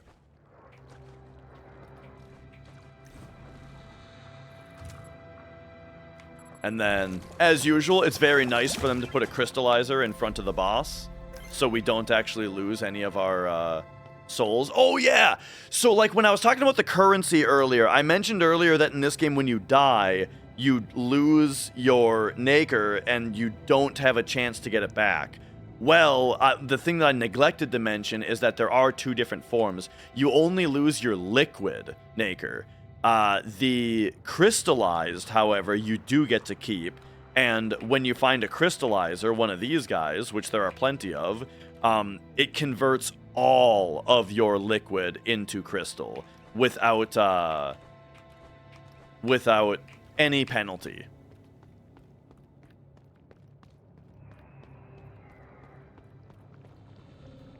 Oh, right. Okay, so now we're doing this again.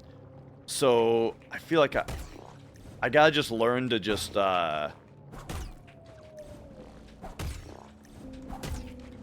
Yeah, just go with the flow. The movement there is actually not very complicated at all.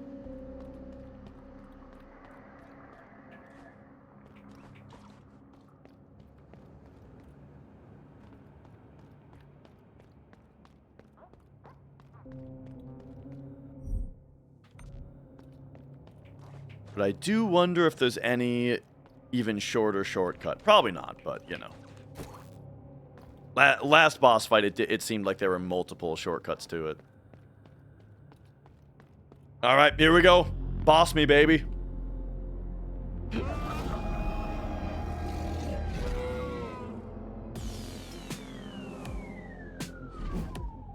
Oh, okay.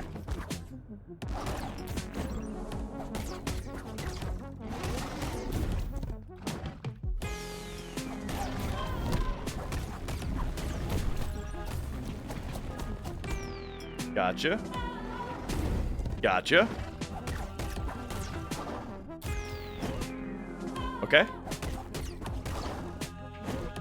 Maybe get just a little bit less greedy. Ah, and then he does... Okay, yep.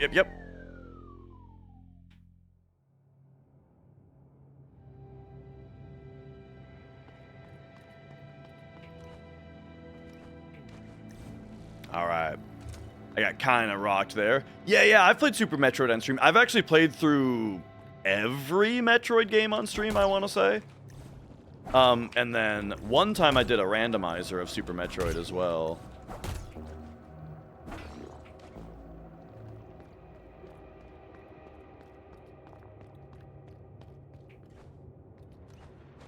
I think the only Metroid game, besides like Federation Force and Prime Pinball, that I haven't played through on stream is Prime 4. And I'll probably, well, I don't know. It's hard to say what I am or amn't going to do on stream since I have a kid on the way. I just have no idea what things are going to look like once the kid comes out. But, okay, yeah, we gotta jump on that. Wow, that's a lot of hits. Okay. Man, that charge move comes out really fast. Wow, I did even worse on that one. But that's fine. I'm learning. I'm just learning.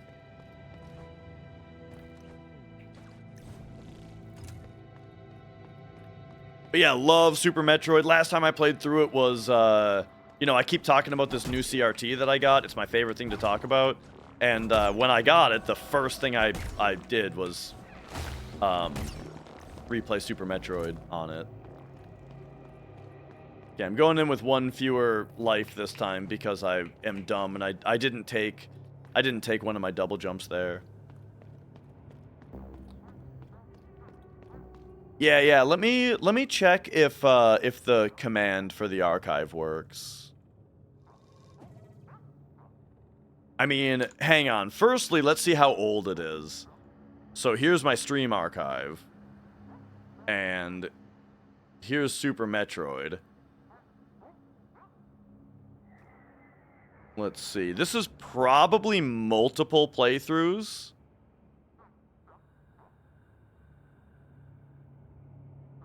Does it say multiple? Yeah. So this is multiple playthroughs. Let me just see about this real quick. I'm curious. Cause yeah, here's me much younger. Okay, it looks really good though. This must have been back in the Framemeister days. Back when I was on a Framemeister. But wait a second. The first one, we're 3 minutes in and I've got Wave Beam. So for some reason, the first one doesn't start with a fresh playthrough. Okay. What's this then? I was playing Wario Land. And then here I began. So this is actually the start of a playthrough. All right, here's what we're gonna do. I'm gonna go ahead and say, okay, April 17th, 2017. All right, switch me over here. Switch me over here. Super Metroid. Yes, show all. April 17th, delete this shit. Who the hell wants to go into just the middle of some random playthrough? All right, so that's gone. I've got a lot of cleaning up to do on the archive channel. Okay. It's 9 years old is how old the video is. All right, there we go. So now we'll just say here, let's go to this. Let's go here. Pop me back over here. Go to... Holy shit, Brandon Buckingham uploaded again? And he's not dead? That's good to hear. I've been wondering about that. Because the last Brandon Buckingham thing was like, I'm in the hospital dying. So that's Wonderful to hear that he is not dead. Anyway, there you go. There's the link to the Super Metroid playthrough, which is also my archive channel. But I can't really recommend any of my streams from back then. The stream probably sucks. And I'm probably super annoying in it.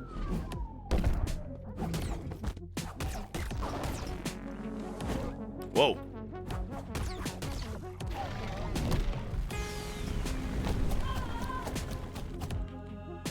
Okay. Man, every time I think he's doing the charge. Okay, I think... No, he doesn't always charge after... I cannot tell when he's gonna do the charge, dude. This guy's kicking my ass. Just because I can't, I can't read his attacks at all. Dude, I cannot read this guy's attacks fast enough. You know what, though? I should just do a regular dodge. When he charges, I probably just need to do a regular dodge. It's like I'm trying to jump over him because it feels like that's what you're supposed to do when a guy charges across the screen. But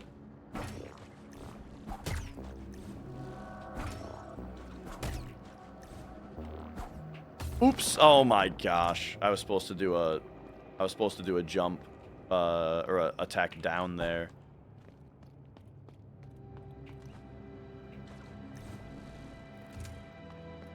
But yeah, you know what I mean? It's like, when a guy runs across the bottom, it's always like, it seems like what you're supposed to do is just jump and let him go under you. But I think I actually just need to dodge.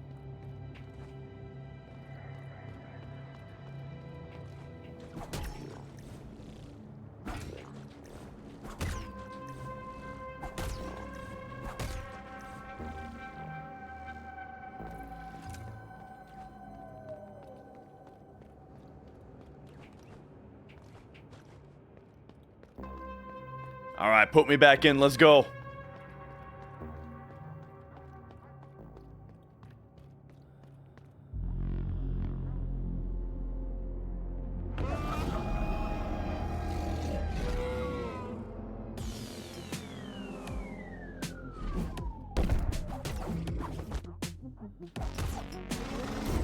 Just like that. See?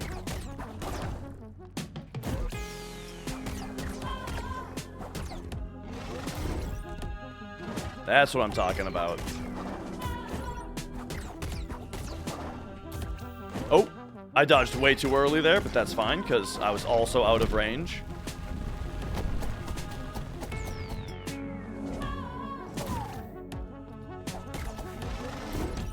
There we go.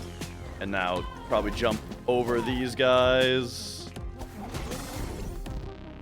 Dodge you. Okay, I'm starting to see that move before it comes out now. He kind of wraps his like tendril antlers, he wraps them into horns before he, like that, before he charges. I get it. I see it.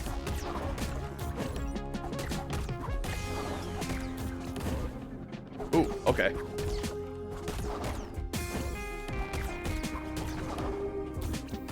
Ooh, okay, so that move though is different.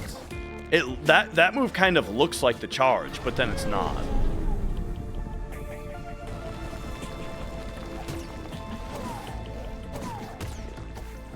Okay. This is really interesting.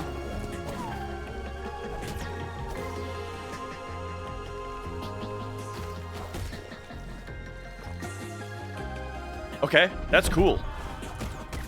Oh, and then he does the Hollow Knight attack. Gotcha. Okay, now he's frolicking.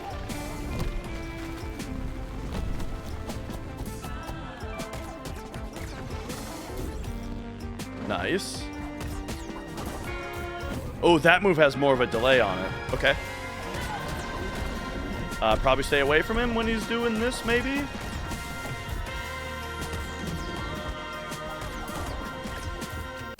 Oh, that move has so much more of a... Again, it looks like the charge, but then it has more of a delay on it. Gotcha, gotcha.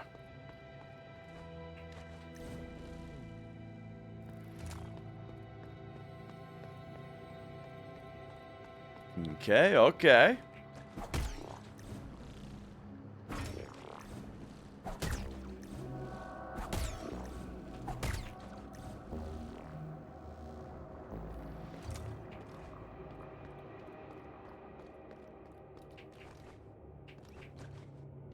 All right, that was good. Yeah, the foreground, background stuff is cool.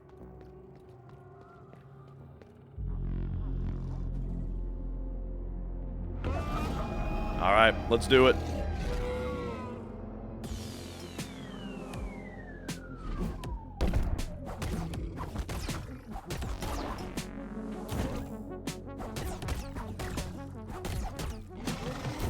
Okay, yeah, the horns are a lot thicker for the, like, that's the slow one. Ooh, I delayed too long on that one. That's progress, though, you know? Overcompensating is way better than just, not learning.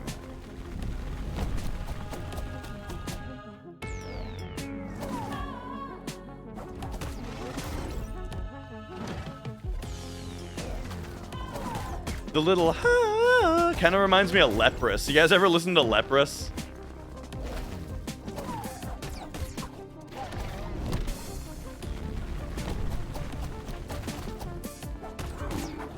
Okay, okay, he's got a back kick. I wasn't sure if I was gonna be able to go behind him like that. Oh, okay, yep. I was kind of paying too much attention to what's above me there.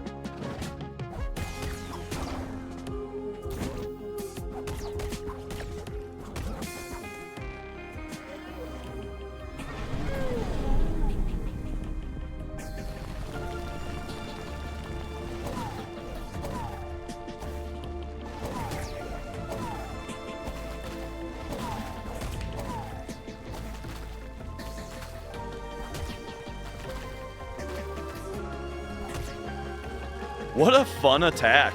That's awesome.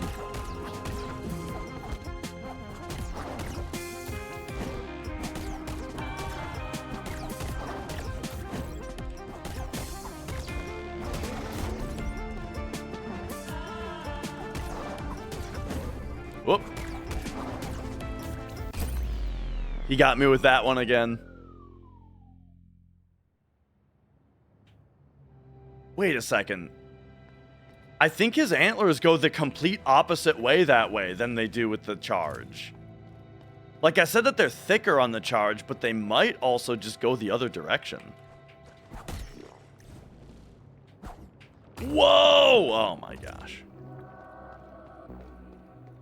I don't listen to EDM. I couldn't name you a single EDM artist, I don't think. But Leprous, though, they have a lot of like kind of vocals. Definitely check them out. Too Light, you should check them out. They're kind of metal, but kind of not. They've got one of the best drummers I've ever heard in my life. But then their guitar and vocals and keys and stuff is just cool. They're just really cool.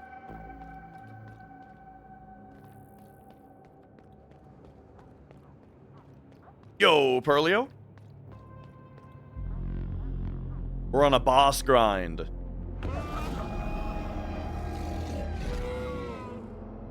All right, bring it.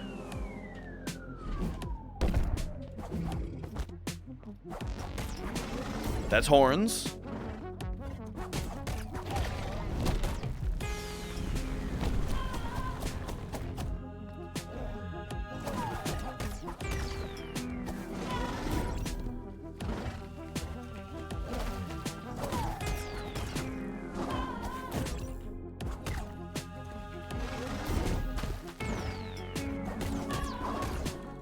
Oh, he almost got me with that one, but instead I was just a little further away from him.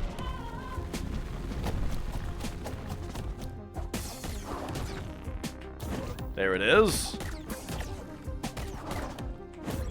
There it is.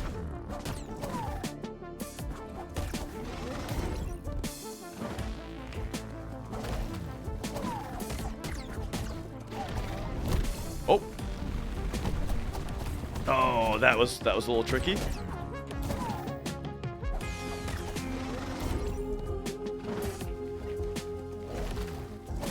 I'm a little too eager to jump instead of like waiting until I have to, you know?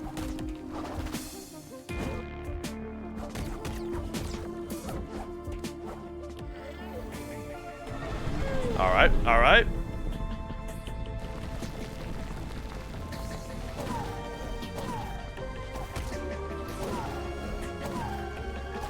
Oh, okay, yep, we're fine. We're not fine.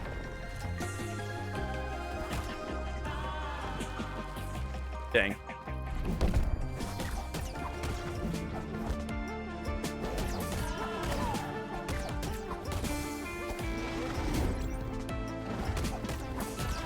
If I can... Oh, just standing in a bad spot there.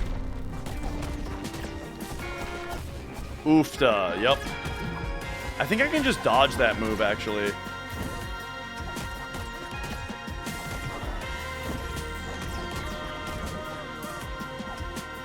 Okay. Oh, he's just coming back down. I assumed it was water time.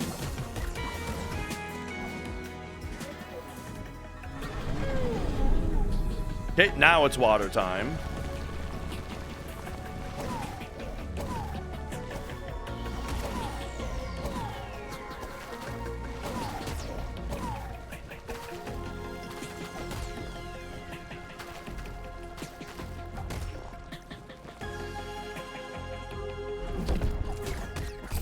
I was standing. I got a little greedy. I should have made sure that I was standing in a good spot before attacking.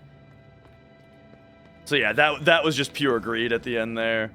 I wanted to be attacking him right away. And I knew, like, while I attack him, I gotta check the ground. But, I mean, it's too late to check the ground when you're already locked in place, you know? Alright, we got this guy, dude. We are almost there.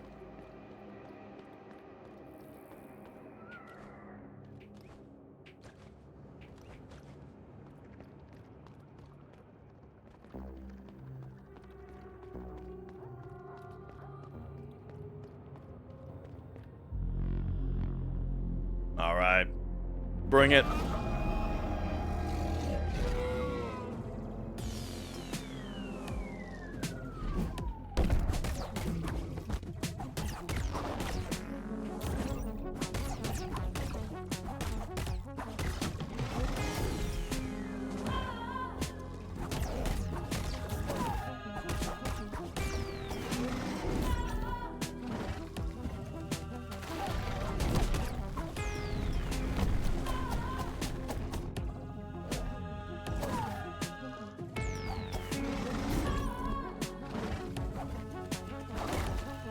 Man, yeah.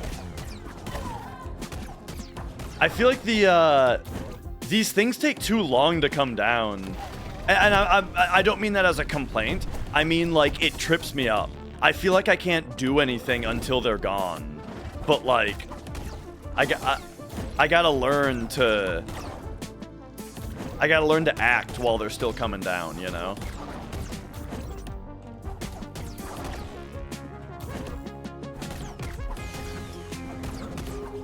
Okay.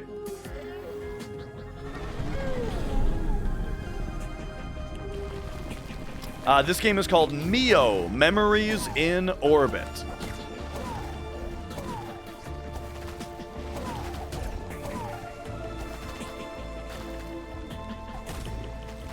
Woo! Thread the needle, baby. Okay, remember, look at the ground positioning first, then attack if you can.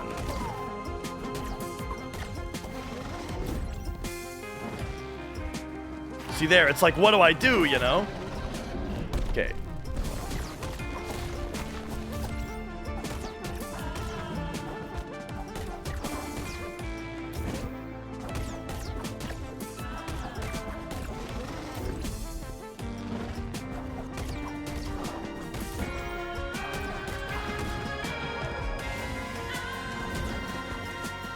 This is the really good feeling kind of boss fight where it feels like I'm kicking his ass now, you know? Like, I've got all of his moves figured out now. And so, it's like now I can dodge everything. And I'm going to beat him after having barely gotten hit.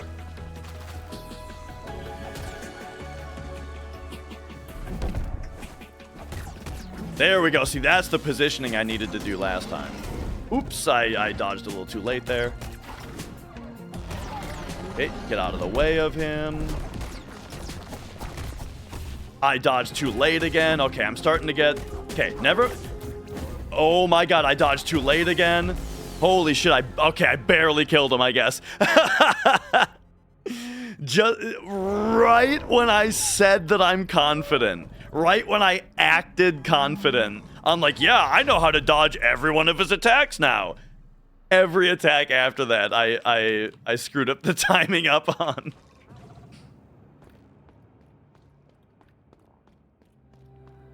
Good stuff.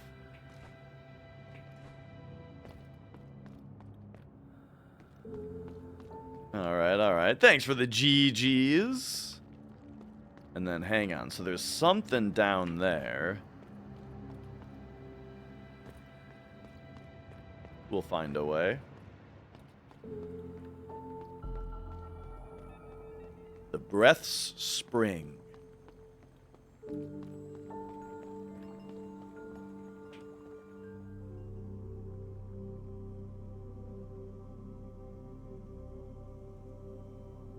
Yeah, I can't remember where I first saw this game. I feel like it was on a Nintendo Direct.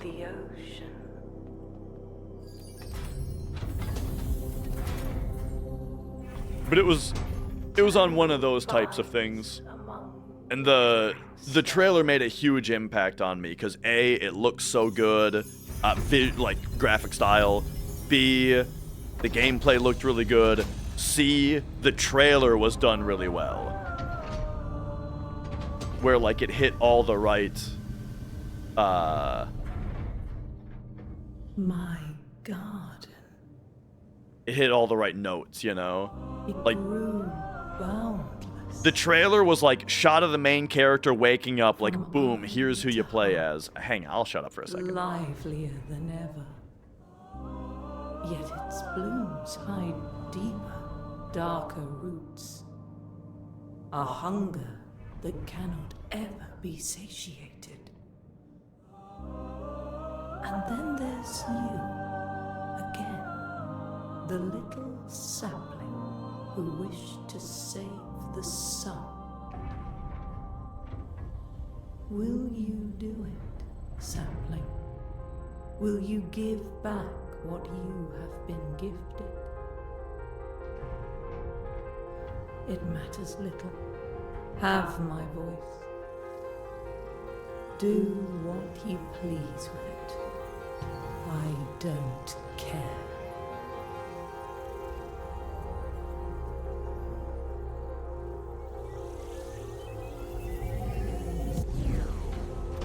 I never did. See, I can say like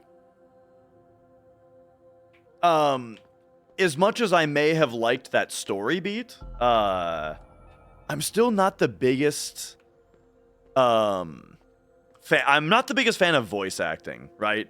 Like I feel like that sequence would have been better as just text boxes, you know?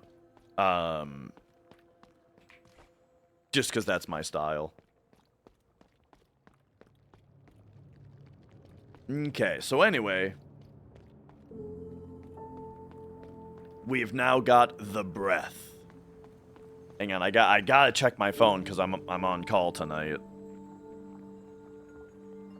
We're doing fine. Okay.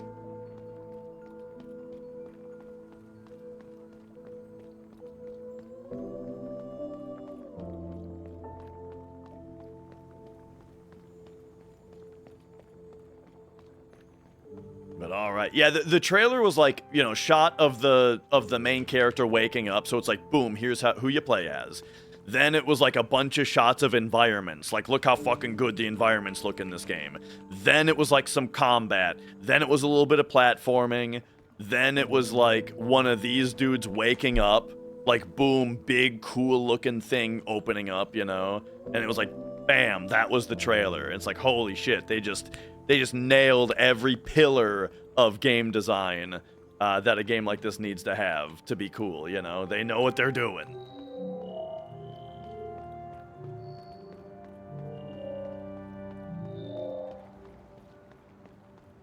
All right, and there's all the robots that talked to us on the way in, and now on the way out. It's like, you know, we did the thing.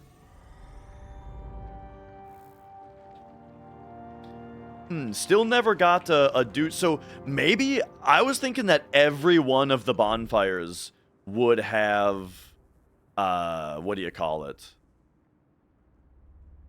Oh, hang on a second. Oh yeah, that's okay. That's right. That's where the breath was.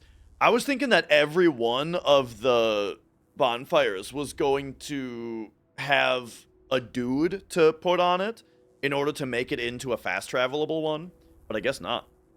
Okay, I gotta run to the bathroom real quick.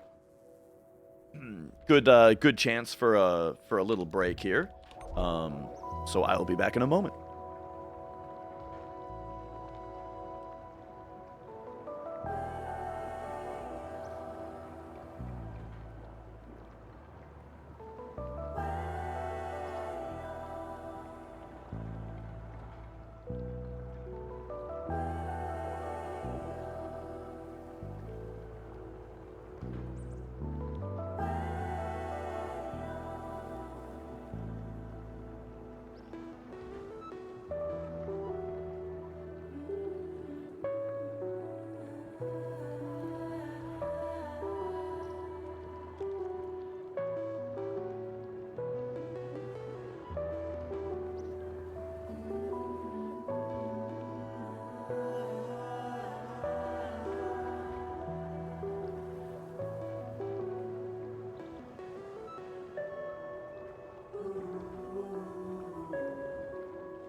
Oh, all right. Man, by the way, I think I think I have to get surgery again. Well, I mean, I've got it scheduled on my wrist again. But on the other side this time. Before, I had carpal tunnel surgery on both my wrists. But before carpal tunnel was a thing, before the burning pain was a thing, for over 10 years, I've had a ganglion cyst on the back of my left wrist, and it prevents me from being able to have pressure put on my palm. So I've for over 10 years, I have not been able to, for example, do push-ups on the ground. I can't do it because my left wrist, it explodes in pain on the back of my left wrist if I try. And lately it's been flaring up again. Like, some days it's totally fine. Like, it feels like I always notice it if something like a big pressure on this palm happens. I always notice it. But day to day, I generally don't really notice it. Except lately it's been kind of flaring up a little bit more.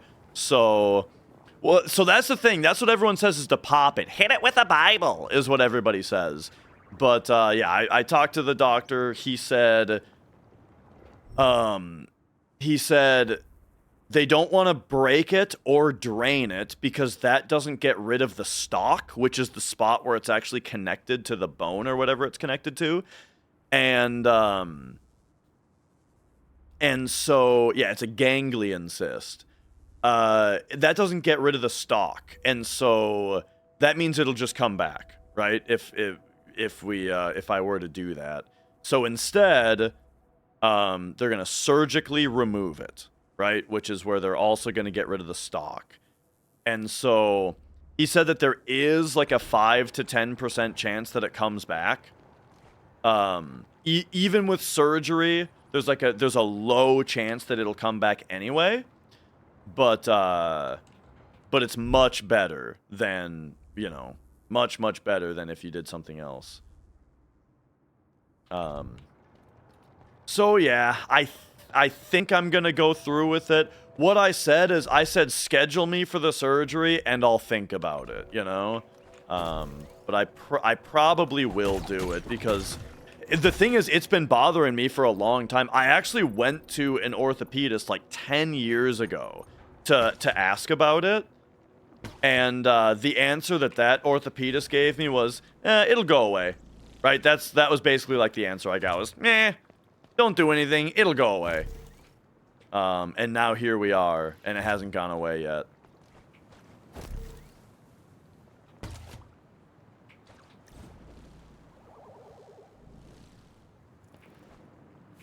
Whoa! I got lazy. I thought oh god, I thought I could get away with not double jumping. But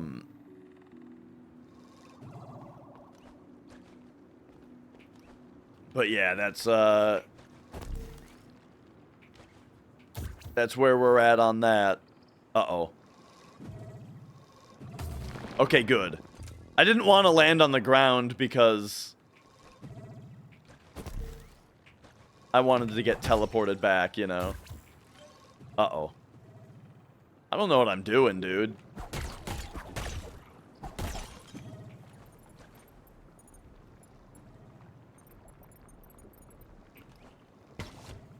Pop all your pimples? I am a pimple popper, for sure. If I, you know, yeah. I don't let that shit sit. I'm also generally a blister drainer. Like, I get a lot of blisters from drumming, and I generally always, like, drain them. However, I'm trying to get out of the habit of that now, too. Because here's the thing. Last time I got a blister from drumming, I didn't drain it. And you know what happened?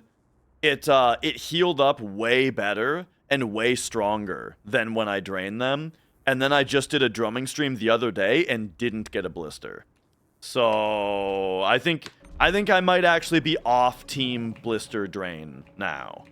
I don't know. I had one very good experience on non-blister drain. How's the new game? Oh, it's fantastic.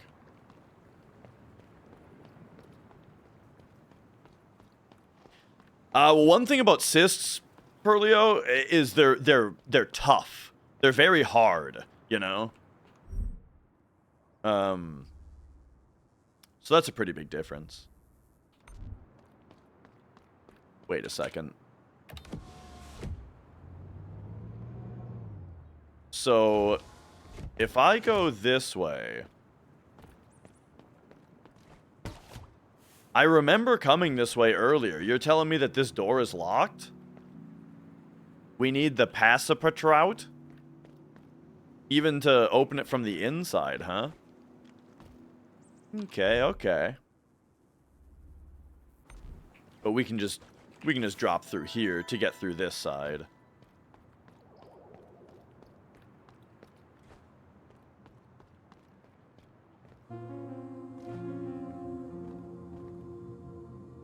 And yeah, I had to be kind of careful not to. Oh, here we go. You are attuned to the voice of breath. I'm glad to hear it through you. Despite their apparent indifference, they were a gentle soul, deeply caring about all living things, and even more deeply invested in our true mission. It's no wonder, then, that they took the breach of the library and the flood of their gardens as a treason. The fact that they are with you now shows they haven't completely lost hope. Their name was Amethyst. Let them be remembered.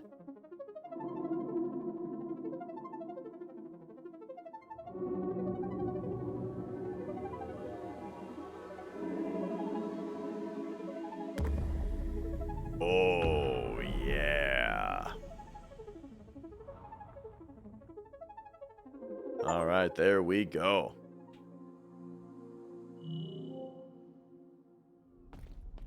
Yeah, the drumming blisters can be pretty bad. Like if you're really into it and you're not noticing that it's happening, you can be in the middle of a song and then it's just like, wait a second, why is my finger all wet? You know? Oh.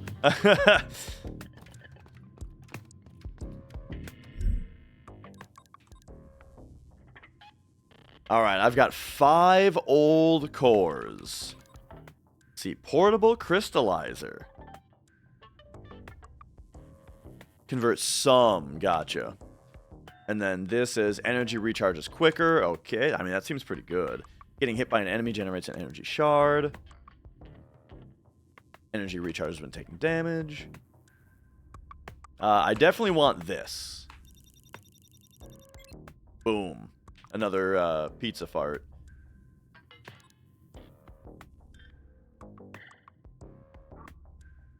And then this is pretty interesting to me. Giving up 1 marker for another mod. One thing that I will say about this game in general so far is I'm not super thrilled about most of the mods. Like, most of the mods, I read what they do, and I just go like, nah, I can live without that, you know? There haven't really been very many mods at all where I'm like, ooh, I really want that.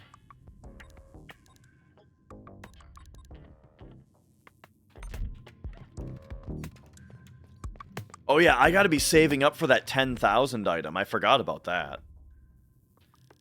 Alright, but now we did a whole bunch of stuff off to the right, so I think we can go to the left and start using our glide power now.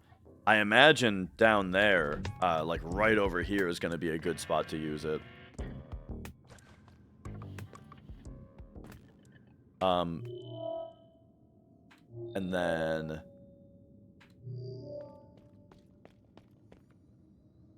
Oh, hello. Okay, this is not where I thought I was going to be.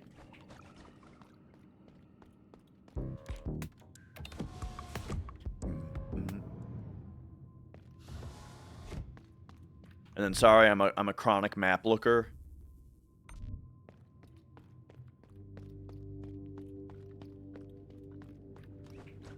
Been a while since we were over here.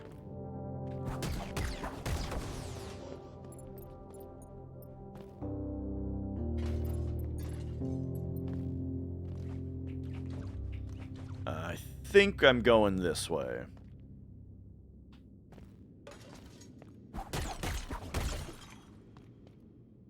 It's funny with drumming blisters, though, where it's like, you can get to the point where, like, you've, like I'm saying, you've built it up and you've broken it, and you can barely feel it, you know? Like I'm saying, it's like you just notice that your finger's wet instead of it being like, ow. But once that happens, once you have a broken blister, at that point, it starts stinging really bad.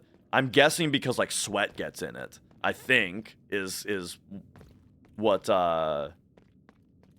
makes you, like, actually have to stop at that point.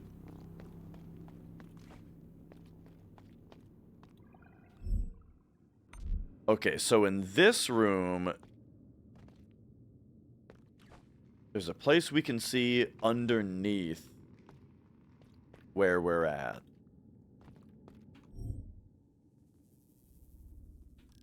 But it looks like it's actually that spot to the left. Yeah, exactly. I imagine it's the saltiness.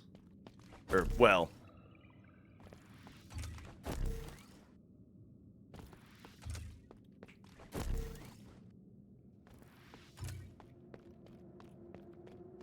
With a little help from our friend sodium chloride. Oh yeah, going through the hole in the wall. I think this is... No, no, no. See, that's just that up there. We've done that.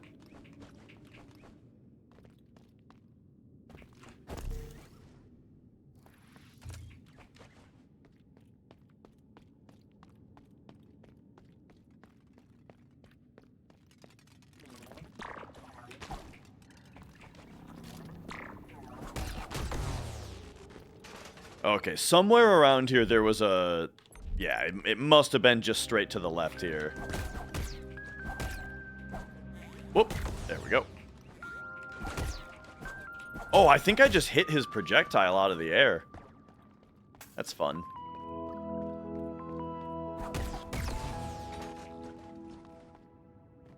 But yeah, there was a spot that I saw earlier where it looked like... I'm guessing the glide power is going to help me. It was like the room where the little projectiles are shooting. Yeah, this is the room. Because we can't hairpin them.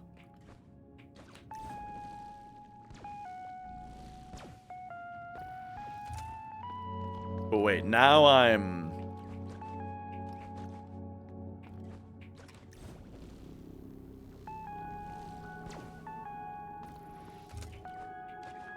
Okay, maybe I don't actually know, because it looks like we're gonna have to ride these.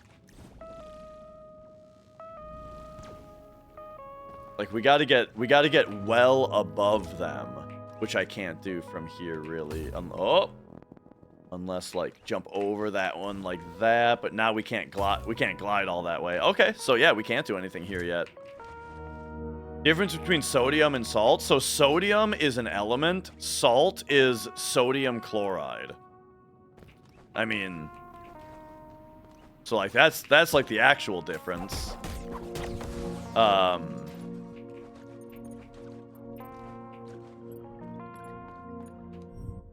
So, you know, if you're talking about, like, the food ingredient, you're gonna... Well... With food, it's like, what do you put on food? Salt. But like, what's the thing that's on the label that everyone's worried about? Sodium.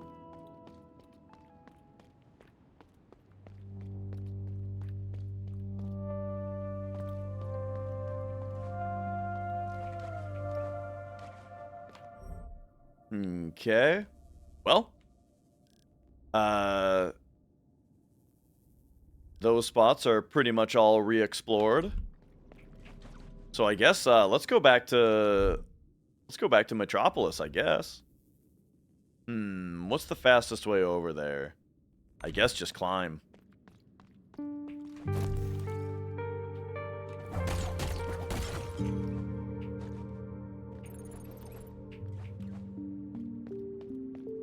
Oh.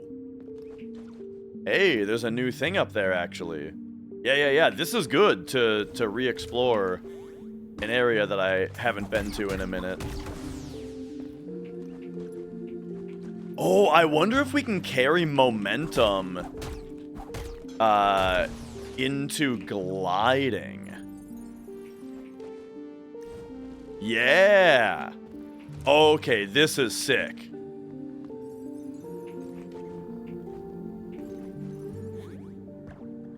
Oh, I guess I could have just dropped like that from the start, though. Alright, what do we got? Unknown object. Ah, alright. And look at that, that was our 4th. We got another health pip.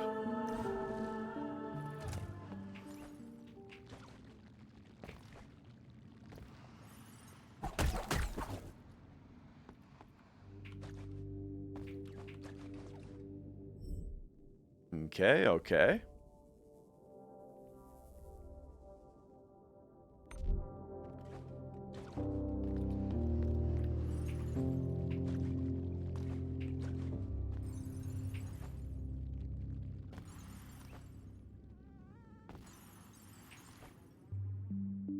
Oh, dang.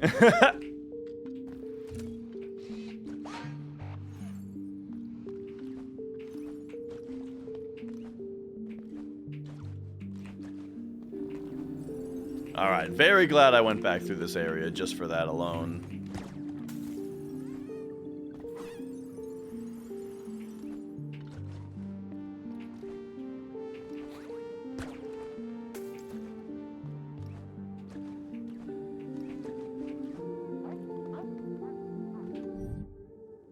And okay.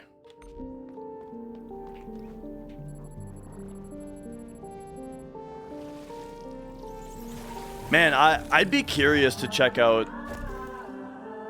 Like, I wonder if video of the demo of this survived, because I swear the healing basins, I feel like they were super expensive in the demo.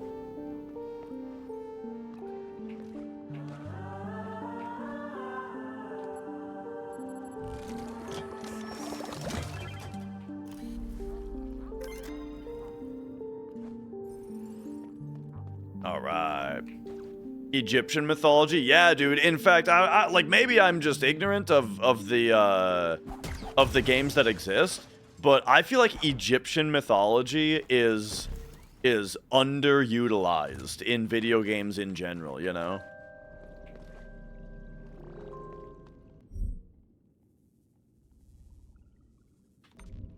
I'm gonna take a quick peek as to whether our glide power gets me somewhere in this other room. Next hundo attempt, I have no idea for sure, except what I can tell you is I have Monday off of work. And so that means that logically it would fit on it would fit pretty well on Sunday.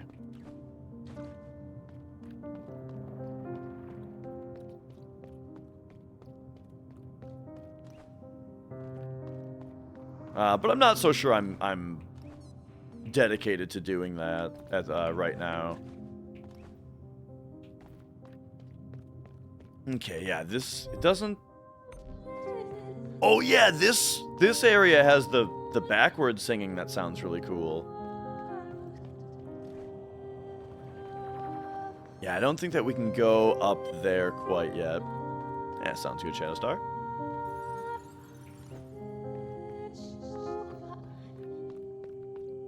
Wait. I gotta try the fast glide. Alright, so check it out. We're gonna go boom, boom, boom. Oh yeah, look at us go. That's fun.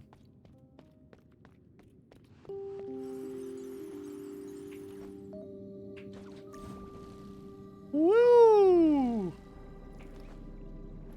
Can you clear a driveway of dry, powdery snow with a leaf blower? Is it a gas-powered leaf blower? I feel like a gas-powered leaf blower would melt the snow, right? Because doesn't the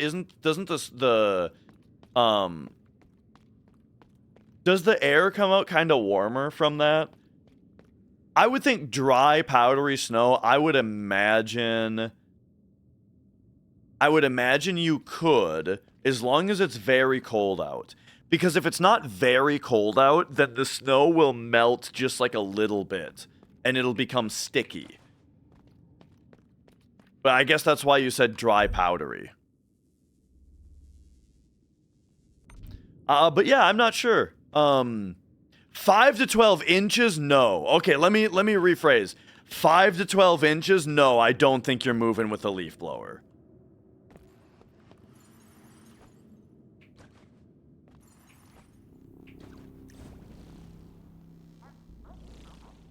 But I mean, I've never tried it, but I wouldn't think so.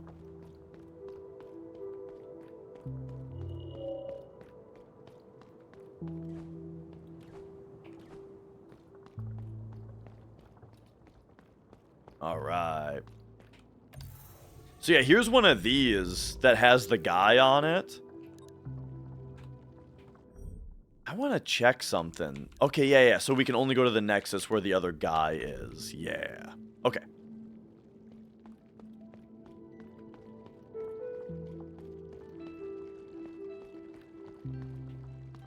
Just use a shovel like a normal person. So here's the thing. I can tell you've never shoveled a driveway before. The thing is, it always seems like, oh, it would just be simpler to use a shovel, but you get 4 passes in with a shovel, and you're like, nah, fuck this. Give me anything to make this even a little easier.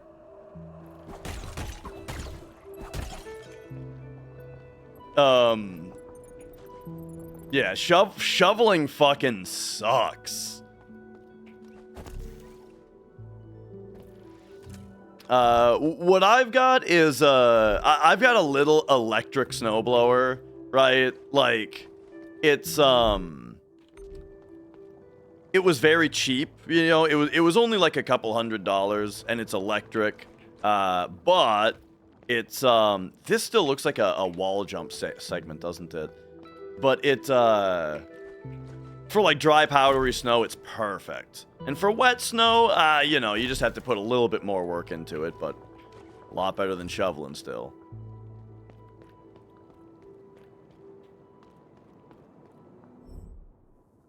Park your cars at the end of the driveway before it snows and throw a tarp over them. Why not park them in the garage? Man, let me tell you, I am so glad I have a garage now. Because you might not have one is the thing. Living in Minneapolis was the worst for snow. For 2 reasons. Like, firstly, didn't have a garage. Had to park on the street. Secondly, you know, in the big city for the, in the big city for the plows, they would declare a snow emergency where I can't remember what the rules were, but it was like you could only park on the right side of the street for a certain period of the day, and then you could only park on the other side of the street for the second half of the day, which meant that there was this period in the middle of the day that everyone had to go out and move their cars, you know? First of all, it sucked to find parking when there was only half the parking available in the city. Secondly, everyone then had to go out and move their cars at like a certain time, which was awful. It's funny, like, I haven't... We lived in Minneapolis like 14 years ago, and I still get the text messages, though, when they declare the snow emergency time. And now I get the text, and I'm like, yes! It hasn't gotten old for 14 years. Getting the text and being like, man, don't have to deal with that shit. Oh, man.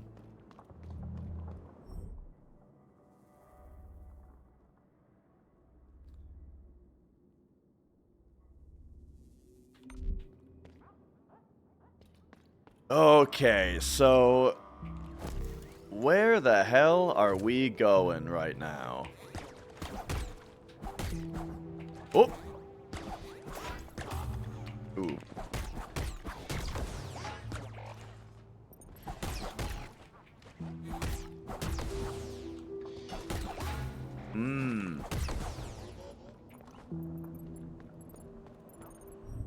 But it's crazy, like, our neighbors across the street, dude. So we've got 2 cars. We park them both in the garage. It's great. Our neighbors across the street, though, they've got like 3 or 4 cars, and they don't put any of them in their garage. Like, they're living in a house with a 2-car garage that they put 0 cars in, and instead their cars are still outside. Where in the winter, that means that you gotta go out there and brush all the snow off of them, scrape the windshield and scrape the passenger seats, warm up the car for a minute before you can, like, stand to get in it, or to let the defrost go for a minute. Like, might be using it as a room. Yeah. What? I'm sure they're doing something with the garage, right? I'm sure. Yeah, like, of course the garage isn't going to be empty. I'm just saying, not putting a car in it is terrible. Like, I hate parking my car outside in the winter.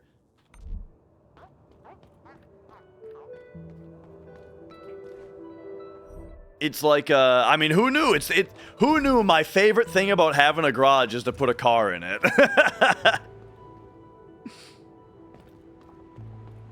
But yeah.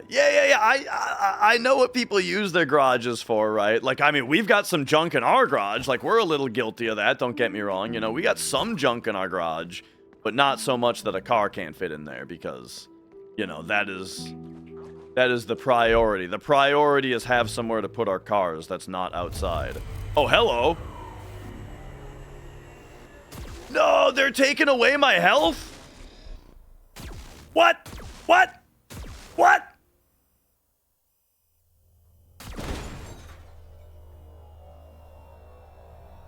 Oh, this is very interesting. So this whole game, we've had 2 blacked out health pips. And now they just blacked out a 3rd health pip.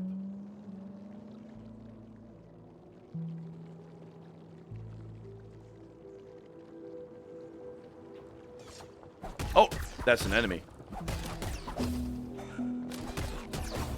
Oh, they can hit behind, eh? Dodge too early.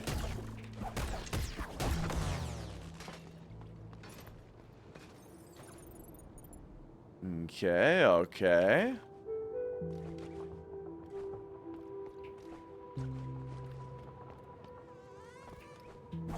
Woo!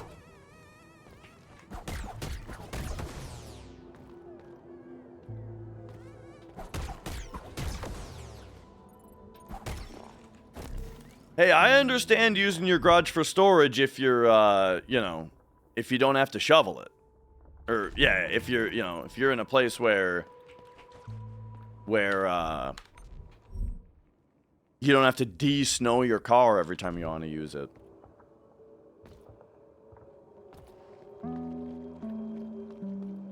Interesting. There's not even, like, a reason to be here. You know? Like, I came over this way long ago in the game.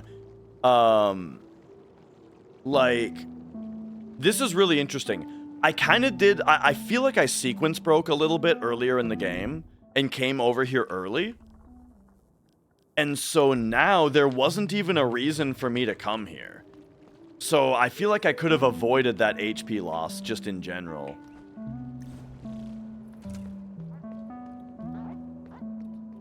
But hey, you know.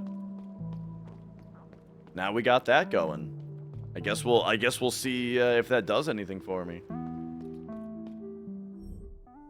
But yeah, I like definitely if you're a fan of Hollow Knight, I think you would like this game also. And I'm a big fan of Hollow Knight. In fact, I haven't said this in a while, but I think it's the truth. Oh yeah, I wasn't able to...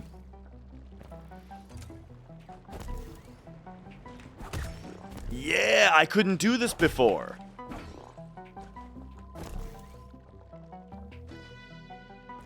Okay, nice. What I was getting at is, I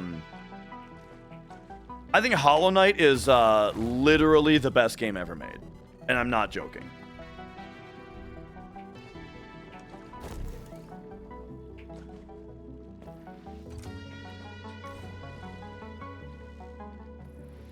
Alright, what do we got? Bell Tower Visitor Pass grants access to the upper towers of the bell tower. Or upper floors of the bell tower. Oh, yeah?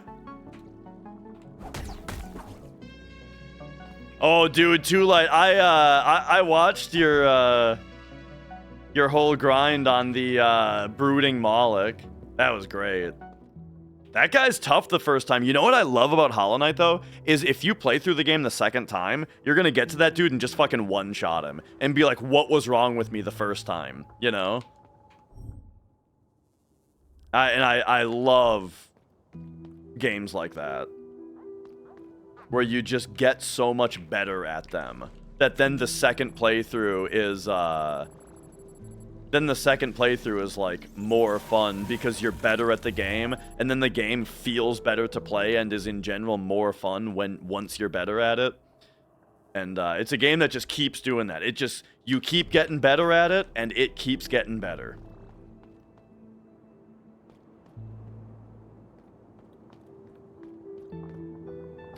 Upper bell tower floors, eh? Oh, I wonder if that's up there. Interesting. But we can't fast travel over there yet because I didn't get the thing. So I'll go left first.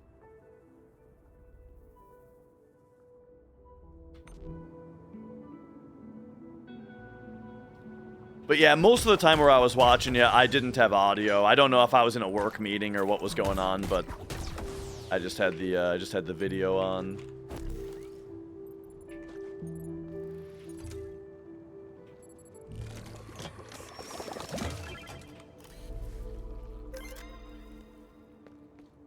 Okay, I know we fought a boss over here because I remember crystallizing on that guy a bunch of times. Oh yeah, this was the floaty guy who was kind of like the last choir or whatever it was called in Silksong. Oh, this guy's back. I told you, it doesn't matter that you are a keeper yourself. The blood only wants to see travelers. He needs to remember that he is an essential part of the vessel. Organic dwellers or no, our matters concern him too.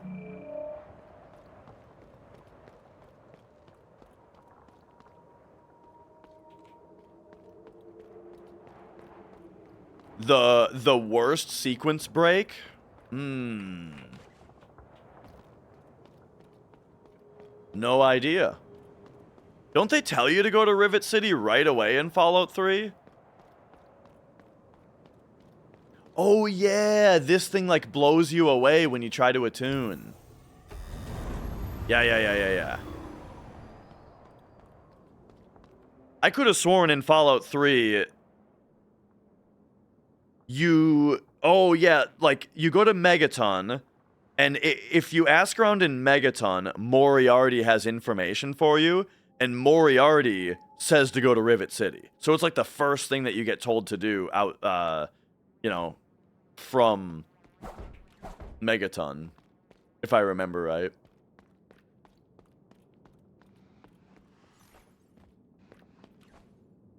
Okay, this is just this. Man, maybe we're just going back to the bell tower already.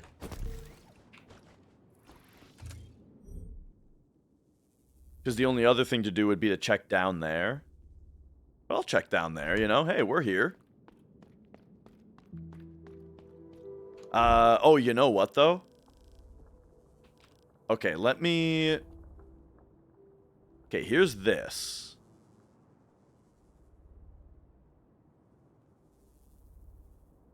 We got the 10K item. We got the that. Okay. Print screen me. We're gonna go like this. Okay. Oh, that's gonna go off the side. All right. Let's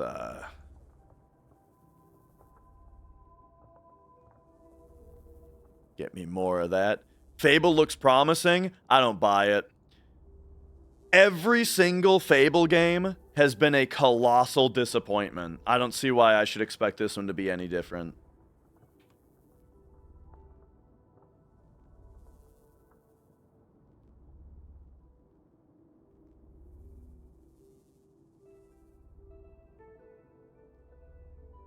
Why doesn't this line up?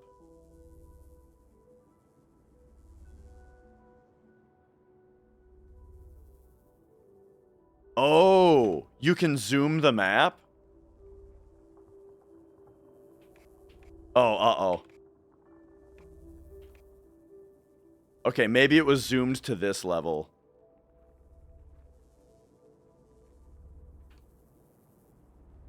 Doesn't look like it, though. Hang on, if we go to 100%... This doesn't look right.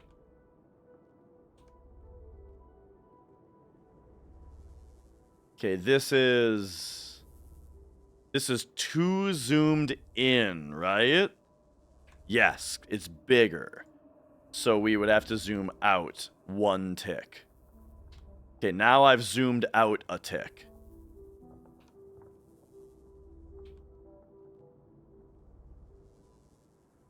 Now it lines up. Okay, perfect. Oh, it doesn't line up perfectly though. Uh-oh. It's fine. I mean, it's close enough, but it's funny. It's funny that this is a thing.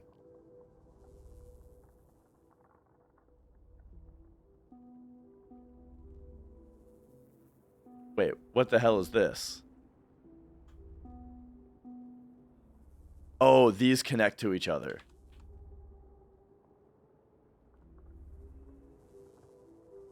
Okay, hang on. You know what I think we have to do? This is like the only note so far anyway. Yeah, I do think that Fable 1 is an enjoyable game.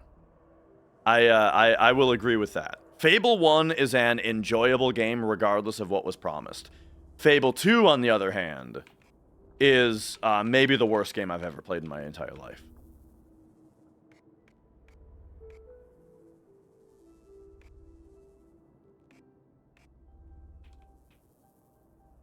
Okay, I guess if we just zoom all the way in, then we would know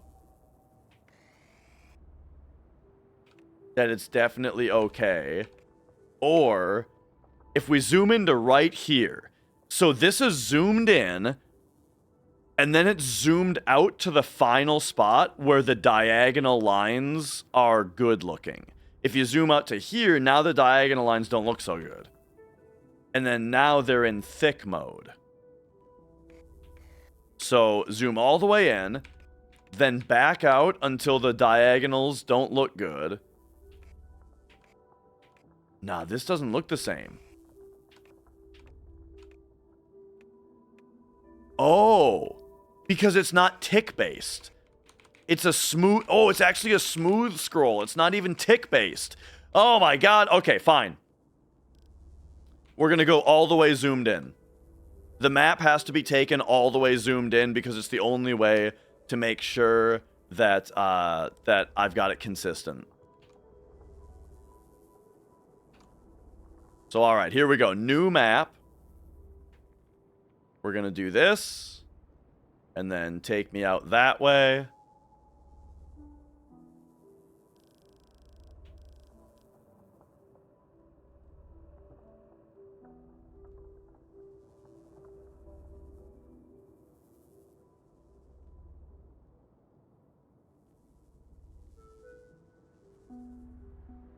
Ooh.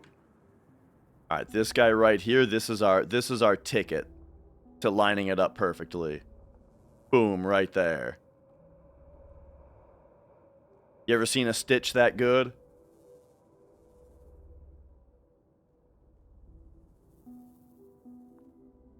All right, and now bring me over here.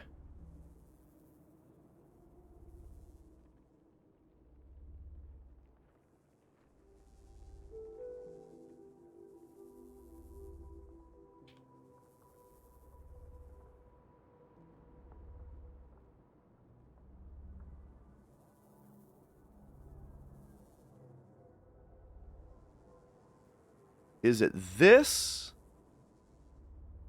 or this? Maybe there's another clue somewhere. I don't think it matters.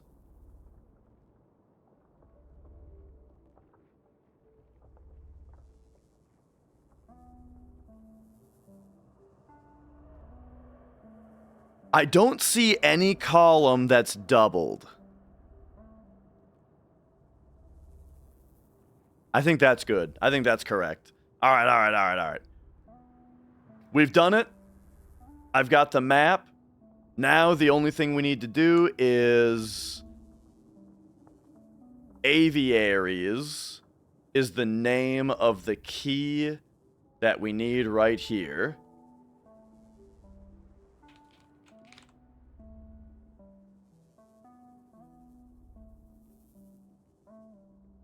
Oops.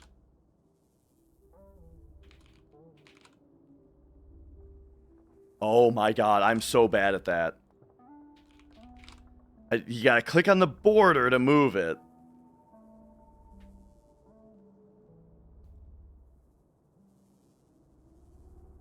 Alright, there we go. I think that's the only note that I have made. So, we can get rid of this one now. Alright, alright. And then, remember right here, I think, is the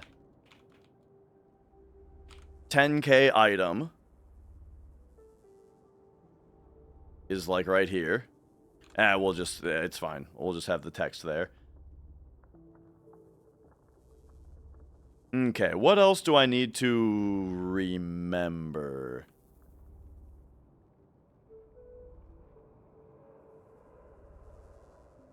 This is interesting.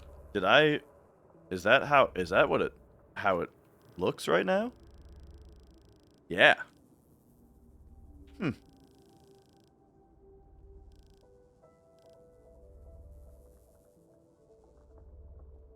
Okay.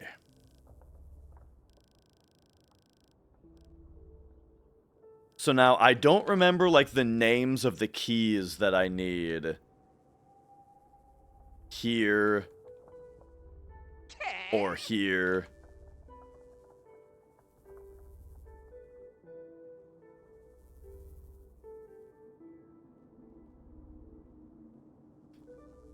There was a room where it looked like I needed wall jump, and I forgot to write that down again.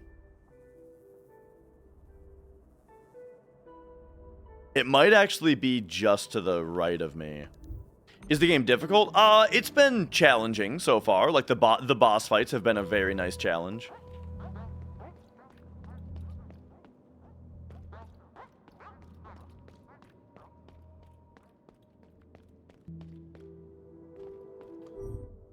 Okay, anyway, now... let's go find these doors, and then I can write down what keys I need on them. And now, when I find these robots that say that they're beyond repair, I need to start writing down where they are. Because like I'm saying, I just know. I just know that we're going to get the ability to repair them at some point. Okay, Lura's Seal. Lura's Seal.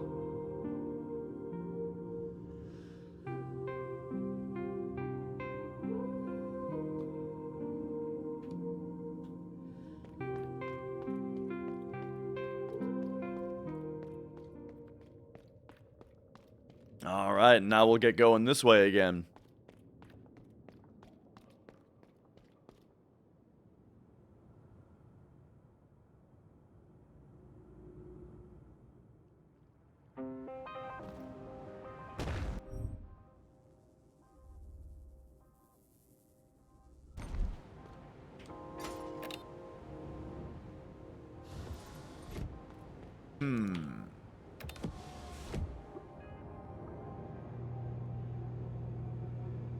There's a hole in the wall there.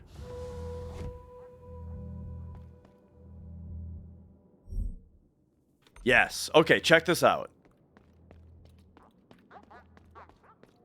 We can bring the elevator to the top.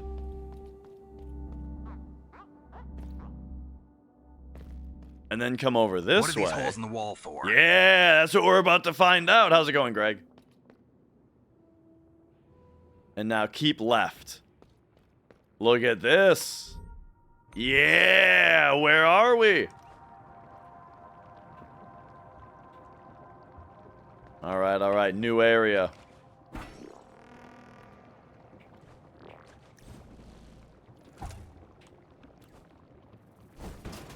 It might just be this. Just the old core here.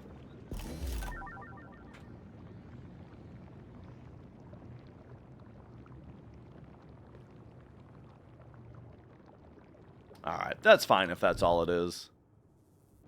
However, we can see this up here also. There's something just above us.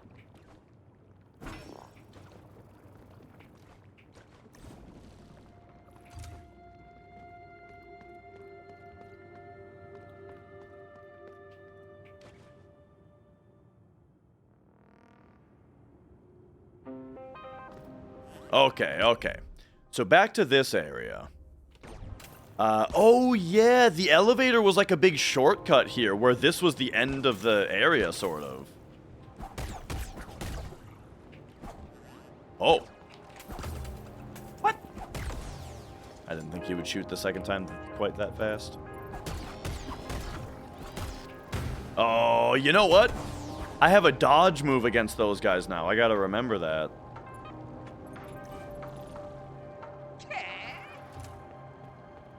Alright, so anyway. Here we weren't able to progress because of this.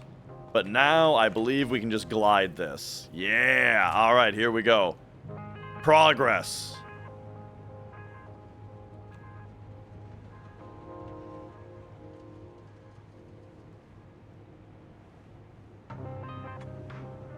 So it looks to me like we have to... Oh, okay. Interesting. Like, it looks like we have to stop and then glide until that one stops. Oh, and then hit that so we can recharge our energy, glide again. Neat. That's cool.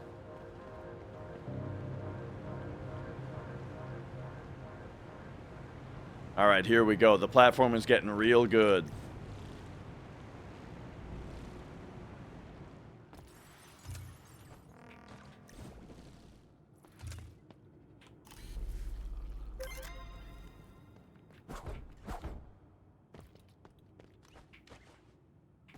Okay, okay.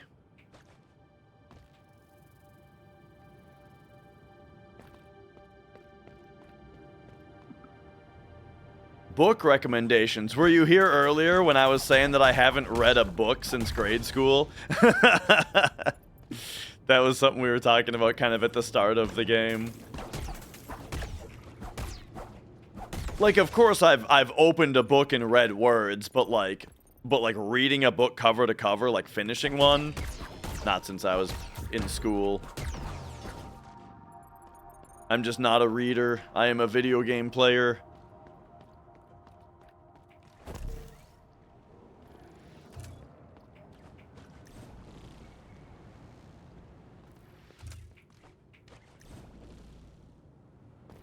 Okay. So this, I guess we want to, just ride it. See where it takes me.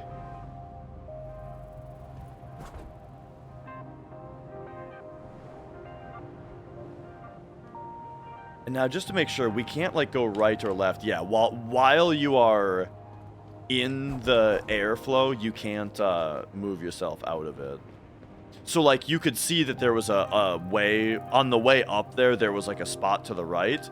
But I don't think we could have moved into it.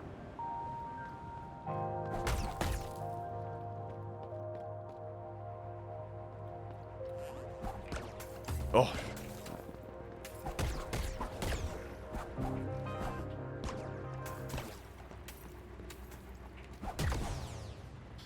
Oh, you know what? I haven't had a Soylent in a while, Rocket, because I ran out and they just haven't been in stock forever. Because I only get the coffee ones now. Because the thing is, I like having the coffee ones because I don't like eating breakfast, you know?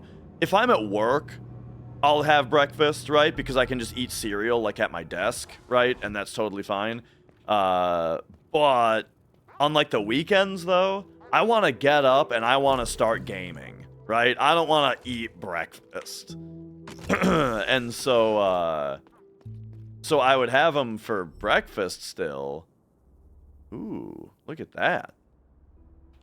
So I would have them for breakfast still, but now I'm out and they've been sold out forever. This is the room.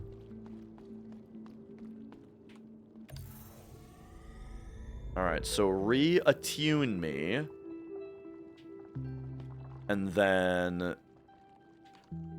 in here, I want to write wall jump. This looks like wall jump to me.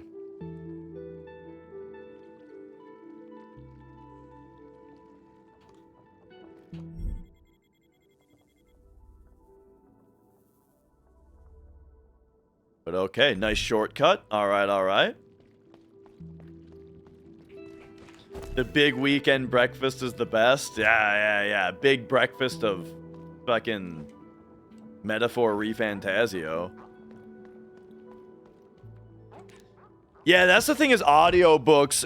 Whenever I bring up that like I don't read books ever, people always say like, "Oh, well, I read I do audiobooks."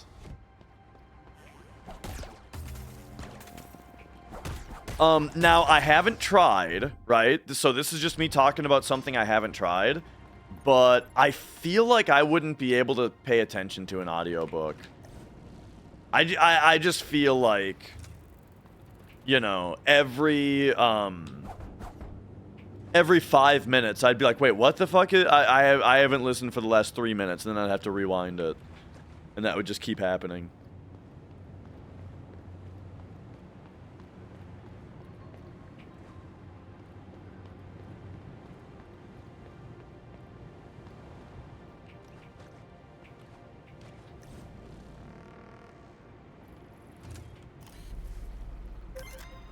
All right, there we go.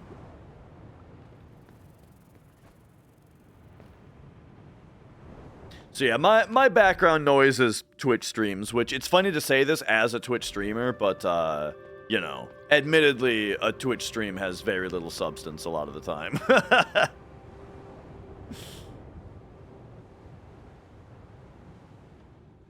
I don't know though, man. Today I was watching Dan Giesling play Castlevania 2, and you know the part, you know the one most notorious thing about about Castlevania 2 that everybody acts like is literally impossible without looking it up, and everyone's like, "Oh, what a bad game, what a bad stupid game that you have to look things up." Meanwhile, like, it turns out that they only tried for 5 minutes before looking it up. Old Dan Giesling, the famous Kneel at the Wall puzzle, he figured it out.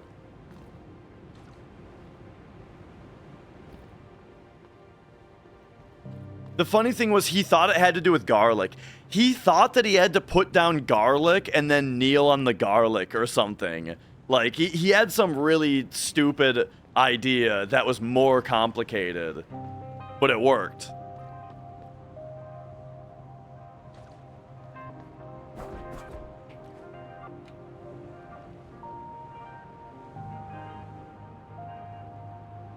Okay, what am I looking at now?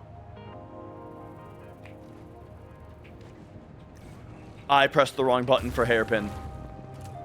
I pressed the glide button.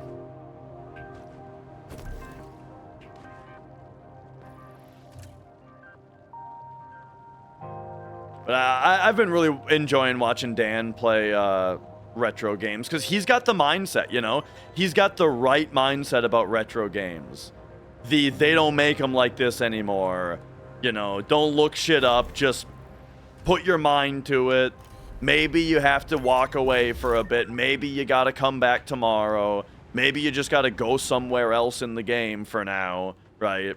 Kind of mentality. And that's, you know, that's me. That's my mentality.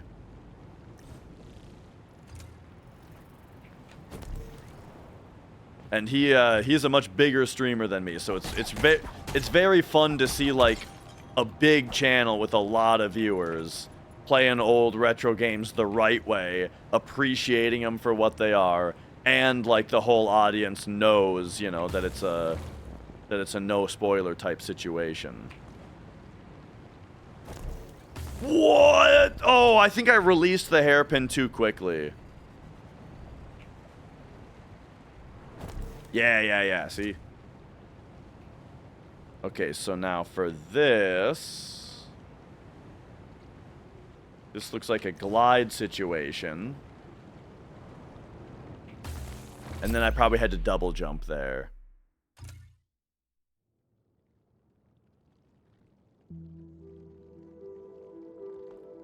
All right, where was I? Put me back in.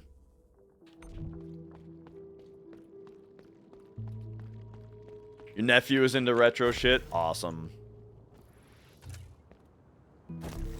My nephew, he's definitely played some old games, you know? Like his dad has retro games. And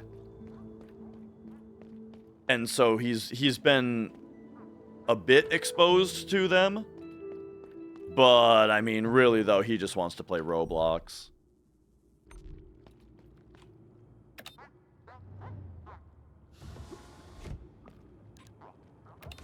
He hasn't played... I don't know if he plays Roblox anymore, really, though. Lately, nephew has been really into Geometry Dash.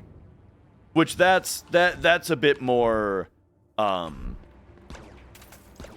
That's something that's a bit more fun to talk about, you know? He was talking about,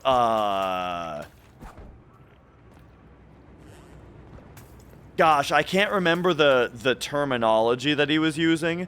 But basically, he was talking about frame-independent inputs, you know? I already did this, right? Wait. Maybe I didn't. I guess I never went down here. Oh, hello. Oh! Oh! Bro, the weather control unit's here.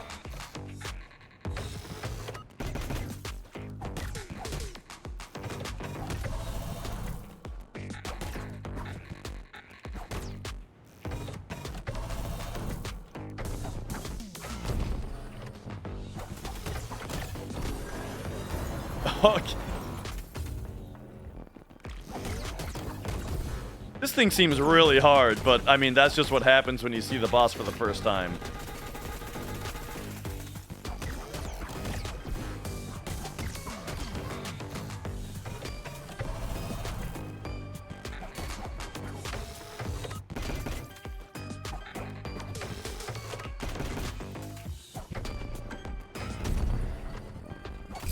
Okay, yeah. Click between frames, that's what it is, yeah! He was telling me about CBF. CBF, dude, click between frames. Which is funny because it's you know the game Yarg? I talk about Yarg, which is like the Rock Band clone that's open source, made on the Unity engine. That game has that. But they call it frame-independent input, I think, is what they refer to it as. But yeah, I mean, I knew just what he was talking about.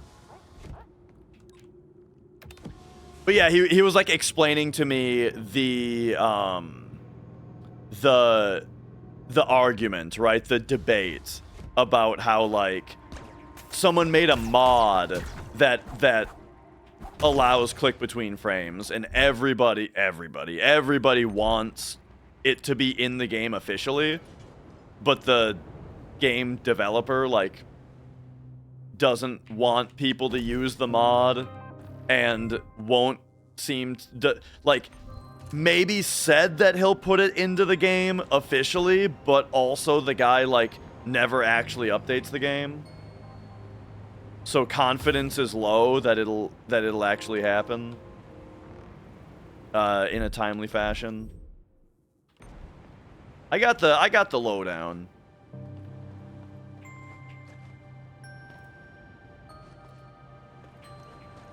Circumvent skill? Nah, it's the opposite, right? It makes it so that it raises the skill ceiling. Like, so for example, so the game right now runs at if the game right now runs at 60 frames per second, that means that the game only accepts an input every 17 milliseconds, which means that the 17 milliseconds is the minimum window that you can make when you make a level for the game. You need to account for that being the smallest window possible for someone to be able to hit an input. But if the inputs are independent of frames, then you could make things be even tighter than that.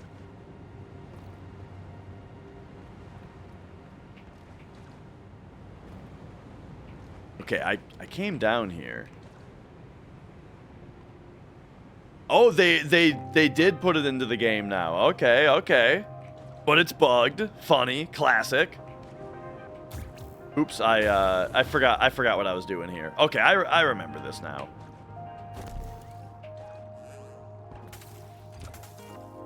Now I'm a little bit behind on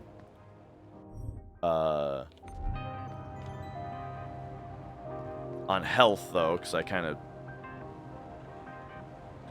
didn't play my best getting here.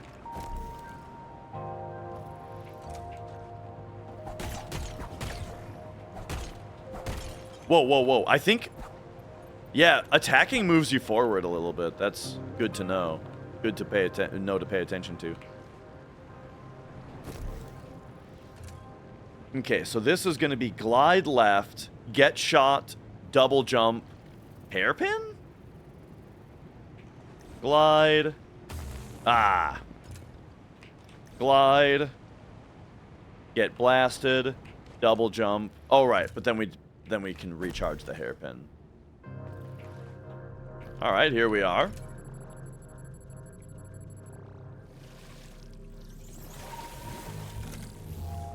Okay, okay.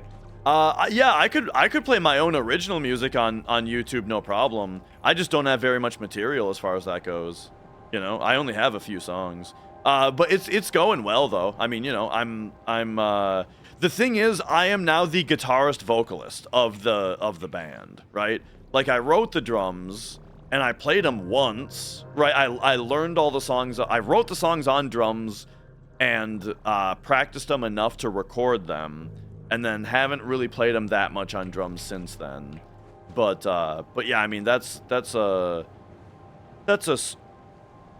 small amount of the stream that I can do. But, you know, a lot of people, honestly, just...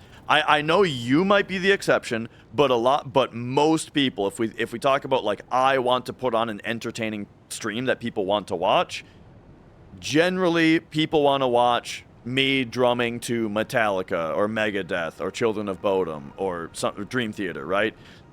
Me drumming my own songs is novel for a minute, but not really what's going to have people sticking around. I mean, at some point, I promise I will definitely do streams where I play through all my own music. It might just be on guitar and vocals, though, right? Like, what I can do is go on Reaper, mute my guitar part and my vocal part, and then play it myself with the backing track. And that's something I'm definitely going to do. But I don't know when yet. I gotta practice more, for one thing. I gotta practice. Singing and playing at the same time is really fucking hard. So I'm having to practice that a lot. But yeah, practice, you know, practice is going well.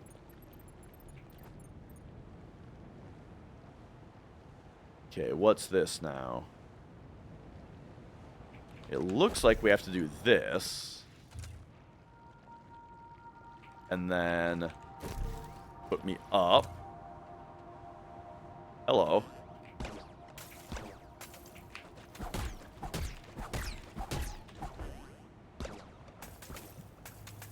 Then baby comes. My hope is that having a kid, I'm going to have more time than ever to practice music, you know?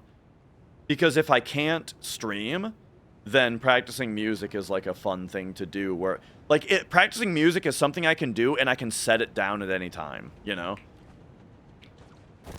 Like, that's kind of my big anticipation for child time, is that I'm going to get a lot more time with my hobbies, with the hobbies I have that are set downable. Okay. I thought I dodged that.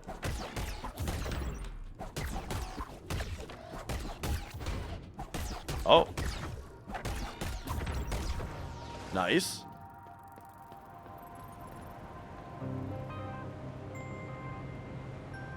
So this is funny. I still haven't Oh. We came around.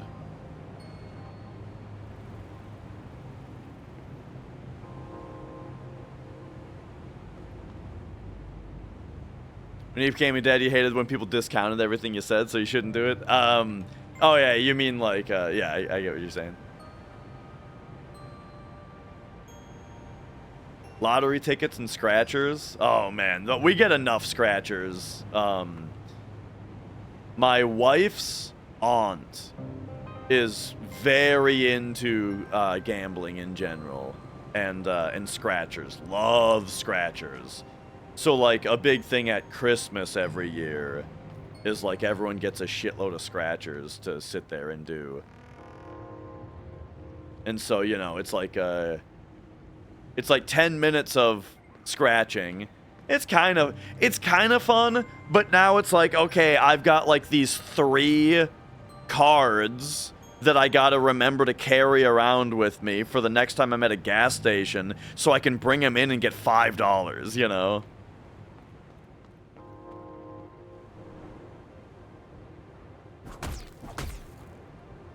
Oh.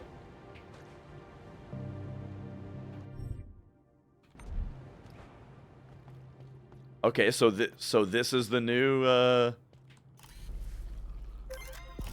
Alright, we did all that for this stackable module. Oh, yeah! Dude, we rarely get those. But alright, 10 more mod slots. So now I can look at the mods again and figure out which one I want to implement, because I can actually, afford one.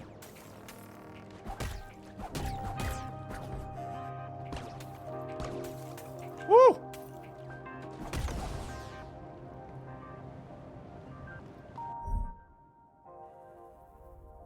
Oh, and this is the halfway point.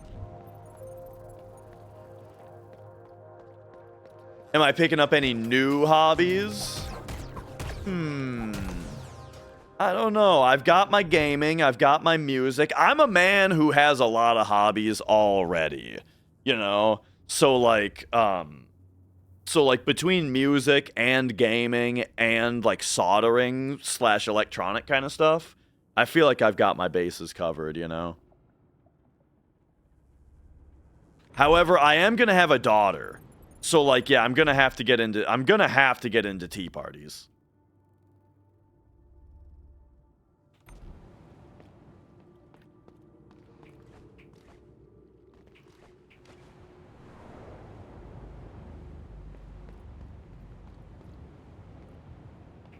Gonna have to work on my Mrs. Nesbit voice.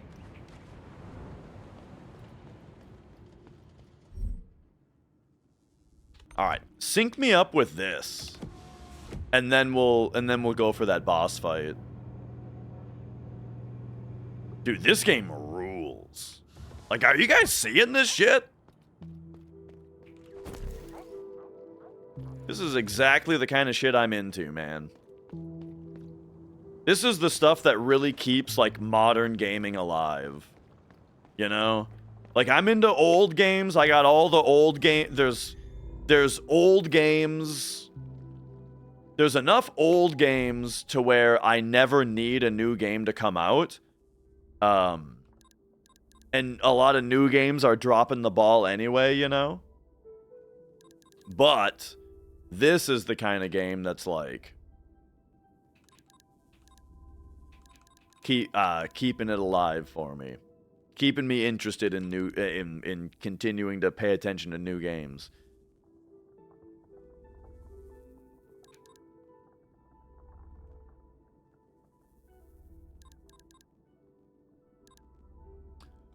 You know what? Is there something that's just enemies drop more Nacre? Because I really want that until we get that 10,000, you know?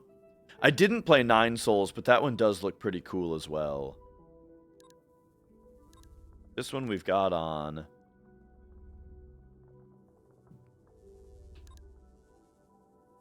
After using the next attack. Oh, yeah. I read that one. R status, enemy status. Nacre's free, or repair is free, I mean. You know what? Take me Take me to the workshop.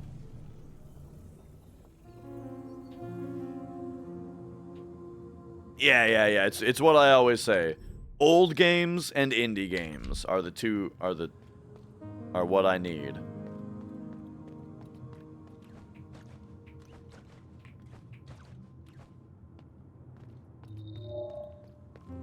Oh, she's not lifting me up anymore.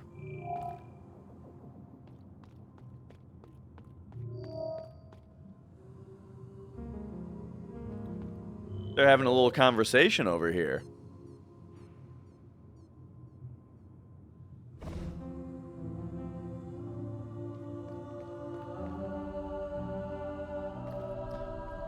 What is the oldest indie game I'm into?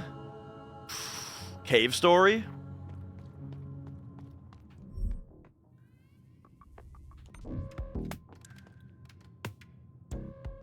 You know, I haven't played a lot of Alien Hominid, but I feel like that's a big one as well. Like, do you guys remember how... I maybe should have paid attention to what he was saying. Do you guys remember... Like, yeah, for me, like, the first time that the concept of an indie game ever was a thing for me was Alien Hominid. Because that was a Newgrounds game. Remember this shit? It was a Newgrounds game that got popular enough to where they put it on PS2 and GameCube. This was such a huge deal that a fucking Newgrounds game got made for consoles.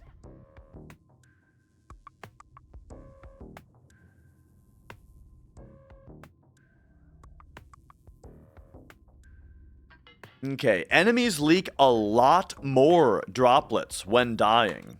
I think I'm gonna pick that up.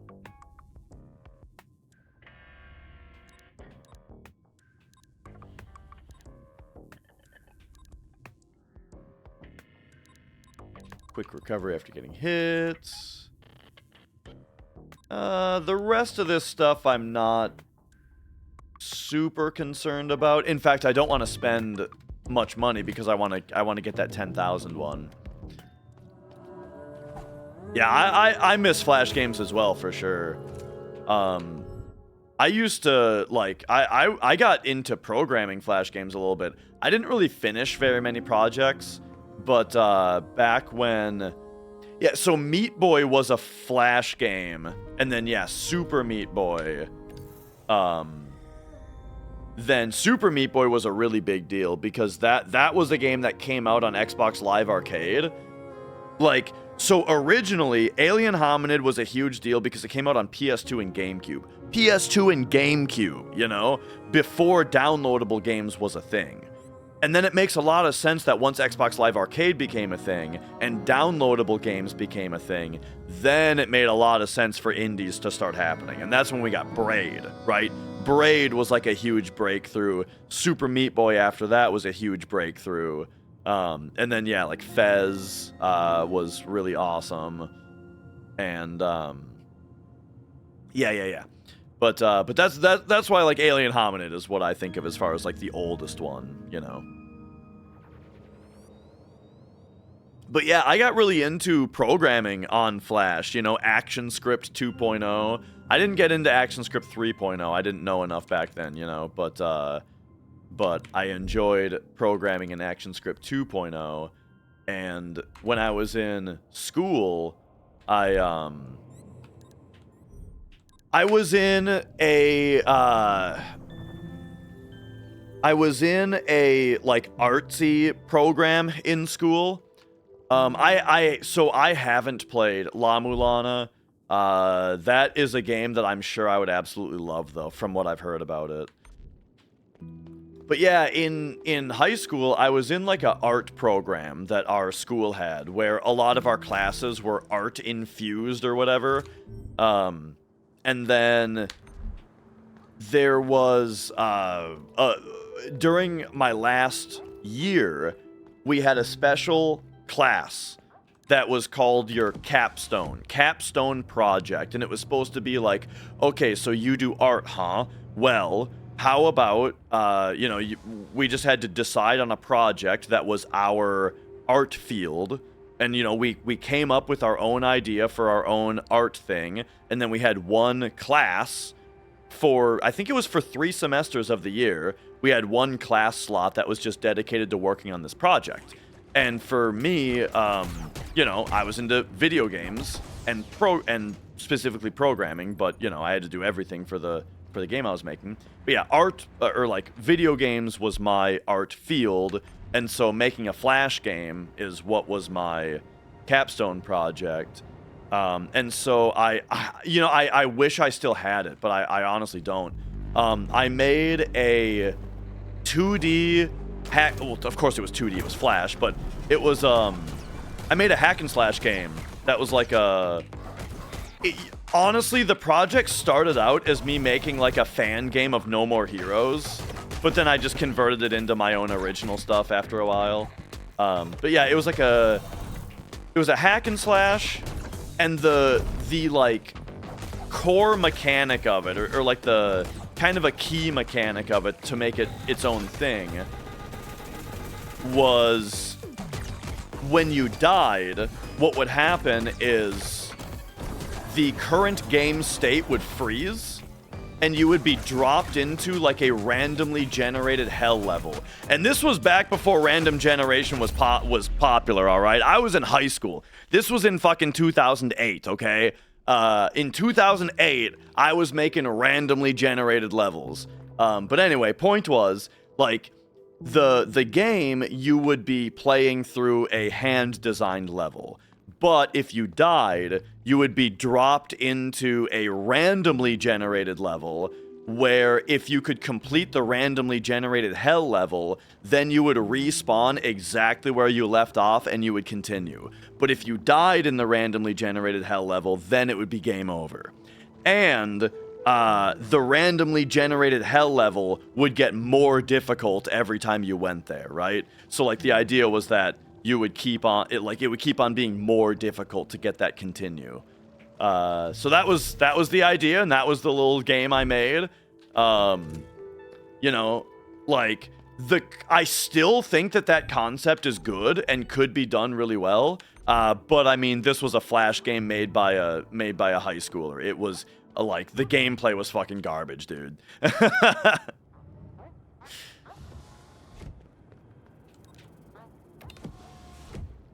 I may be using the word semester incorrectly. We had 4 quarters. So it was 3 quarters of the year. I probably just used the word wrong.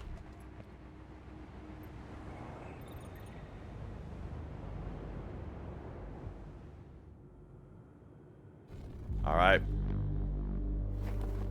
Let's go.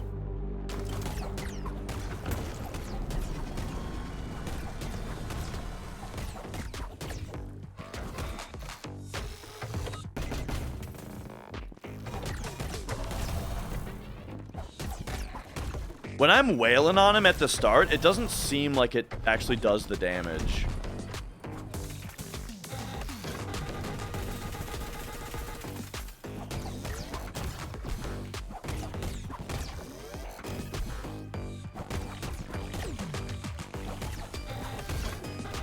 Oh.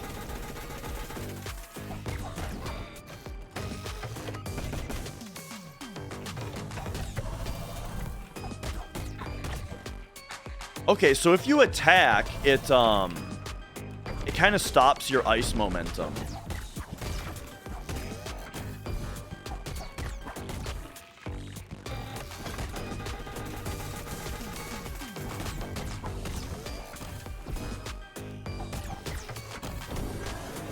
Oh, okay.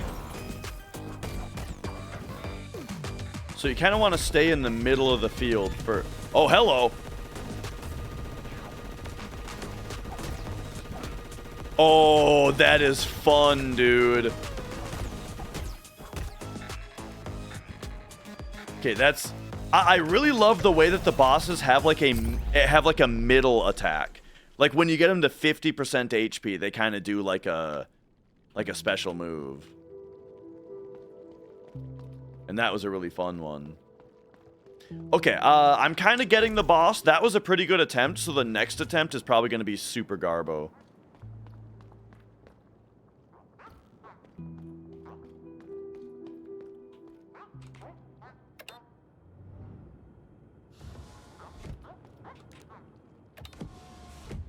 Yeah. I usually, I feel like it's like an enrage, right?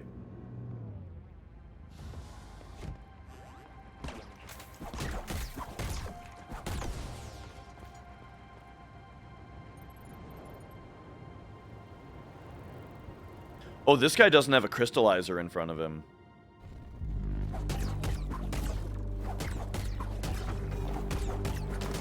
So check this out. I'm wailing on him that much. Let's see what his health fills up to now. Basically full.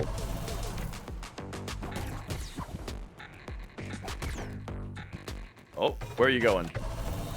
Oh, jeez.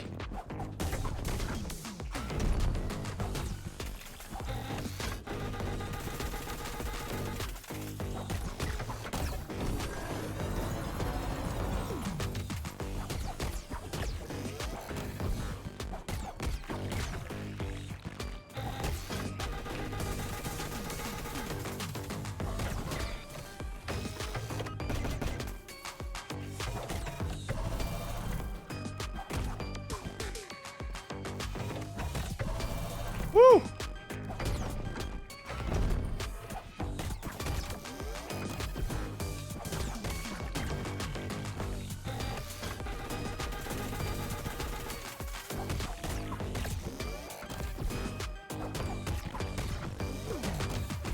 Woo!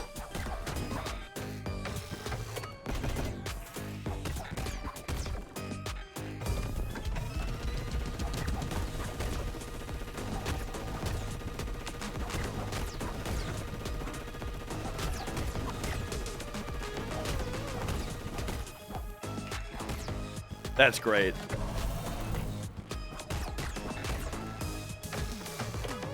Oh, okay. Oh, all right. Yeah. See, now this is kind of a phase 2. Yeah.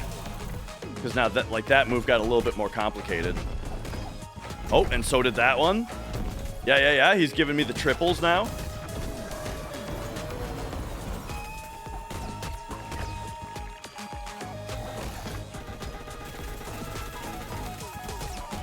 Boom! Yeah! Dude, what a fun this game's bosses. This game's bosses are so fun.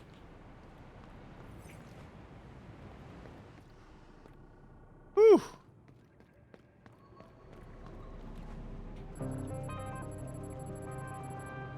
All right, heal me up.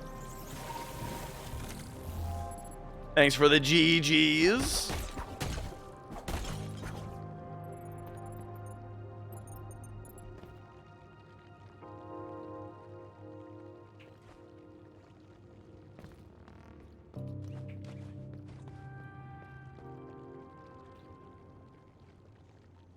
All right, doesn't look like we can go that way. Okay, and what do we get for the boss kill? Yo, Big Dirt Nasty. Yeah, game rules.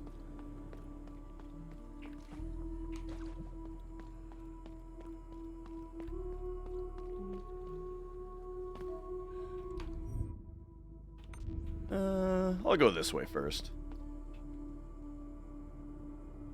I feel like this is more likely to be just a little thing. Well, actually, yeah, like, I don't see what the point of this little spot is down here at all. Yeah, it is my style big time.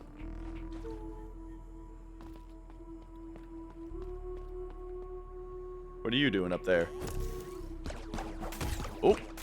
Oh, I tried to shoot that out of the air, but...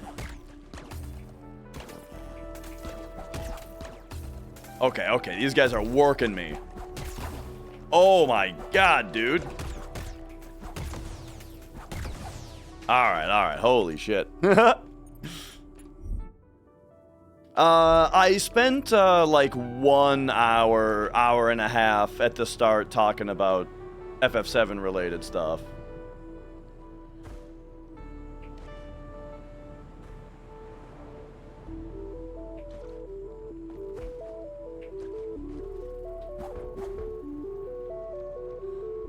Oh yeah, I mean it'll be on the VOD. About the new news, where there's long story short, they didn't give any details about it, but they said that they're releasing a new version of FF7 on Steam, and the old version, the current version, is not going to be accessible anymore. They're not going to sell it anymore.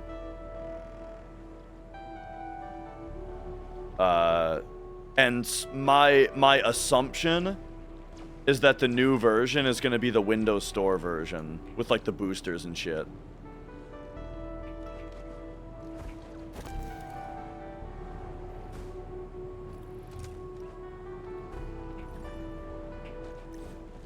Oh yeah.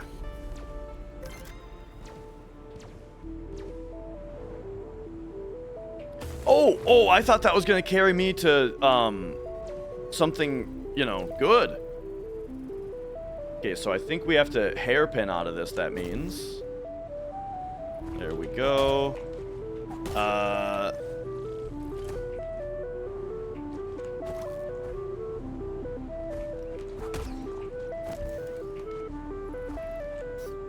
Oh, right.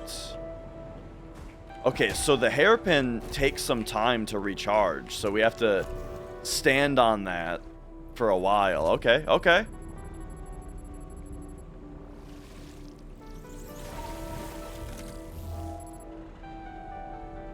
And yeah, from like a leaderboard moderation standpoint, I'm not super thrilled about the idea. But for like casual players of the game, it might be a good thing, because essentially the HD console version is probably going to be easier to get into as far as like controller support, like easier controller support and that kind of stuff.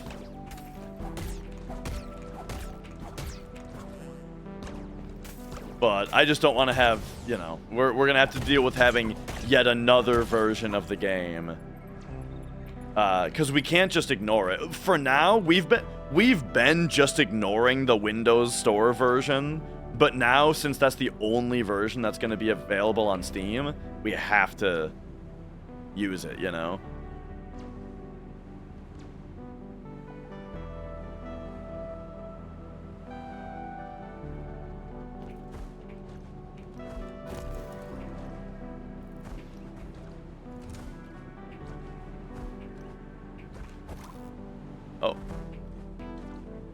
Oh, wait, you have to actually go into the... Gotcha.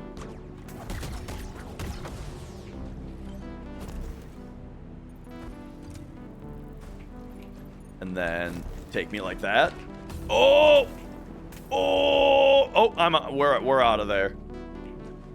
Yeah, actually, you know what? What's up here?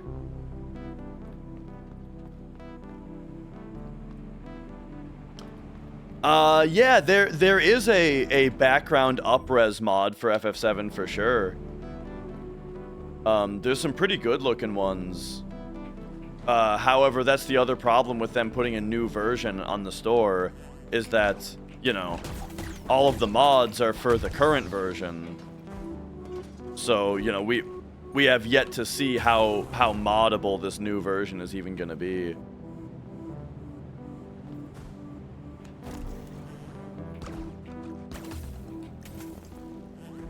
Oh. Uh-oh.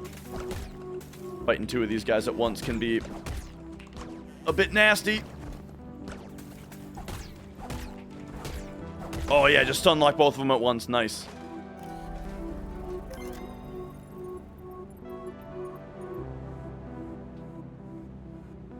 Okay.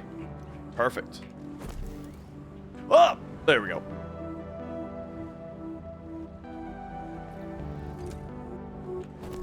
And actually, can I get a closer look at this? Can we see, like, what this is? Not really.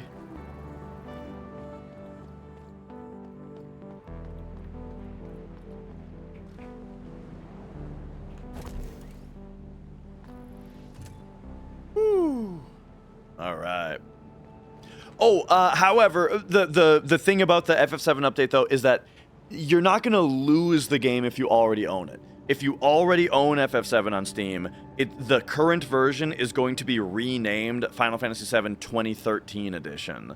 And then you'll get the new version for free.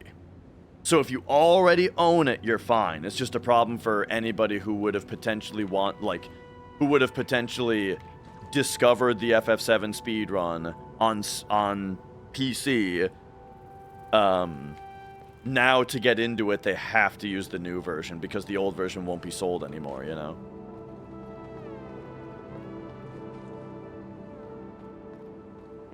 What are they changing? Yeah, we don't know. My assumption is going to be that it's the Windows Store version, which is basically the HD consoles version. So that means it's going to have the boosters, right? Like being able to turn off encounters, put the game at 3 times speed, max out your health whenever you want, and like that kind of stuff. I think that those are probably going to be... this is my assumption, right? Is that that's going to be what's implemented. Wrong warping is fixed. Save crystal glitch is fixed. Letter from Tomo. I hate to be the bearer of bad news, Samsk, my friend, but I think the decay is accelerating. The younger units seem to be far more susceptible to it than the older ones. Most, if not all of them, are already deprecated. Maybe it's just that their thought protocols are more vulnerable. But it's concerning all the same. At this rate, we might face a shortage sooner or later, meaning that there will be less and less of us to take care of the vessel. You know, now that I think of it, it's been a while since I last saw a fresh unit from the vaults. A few decades, at least. What's happening down there exactly? It's time I go take a look.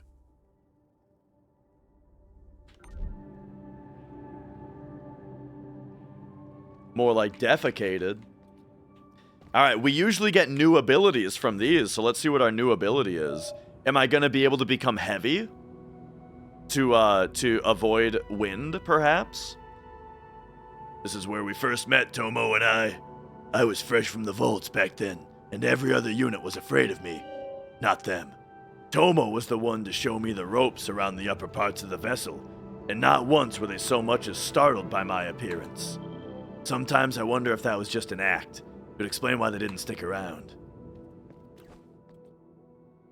This dude gives us new abilities.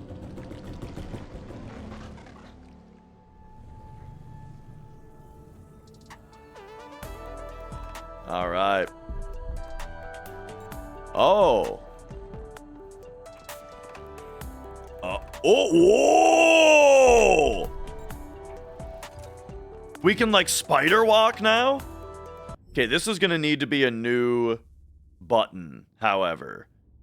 So hang on. This is my look button. This is my hairpin. This is my glide. That's my dodge. Where the hell do I put this? I mean, it's kind of fine right here, but I don't really like it. I would like it to be my pinky, but I tried setting that and it wouldn't take it. Yeah, striders. Oh.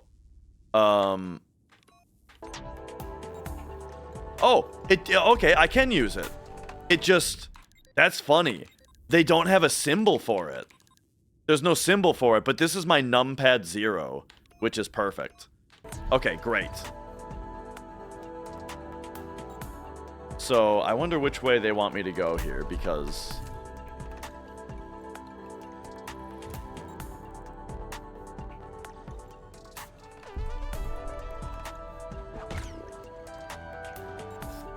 Oh, oh no. Okay. Hit this. Bounce me up here. Oh! I wonder if that's a shorter way up. That just, like, demonstrates that you understand the concept faster than the long way. You know what I mean? I wonder if the striders, let you get through wind because you're holding on to something. We'll have to try that out. But you know what I mean, like the path that I took demonstrated an understanding of the movement. That's like, okay, you don't need to go the long way. So can I, like, glide into Striders? Oh, yeah, dude.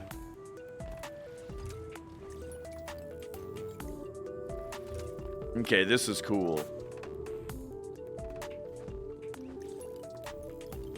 I did not really expect this to be the new power. And so, yeah, now, like, I gotta think about the environments in a new way, which is cool. Like this, I would normally just, glide, but instead we can do that.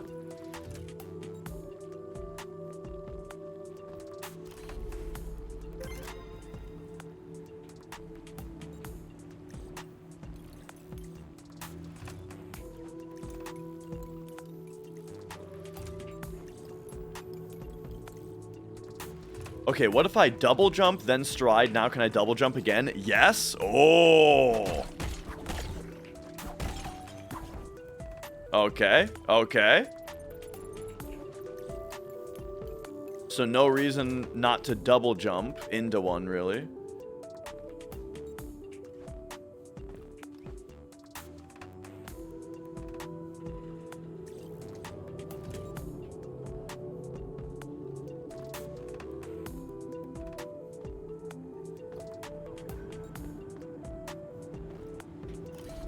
This music is kind of Metroid-y a little bit.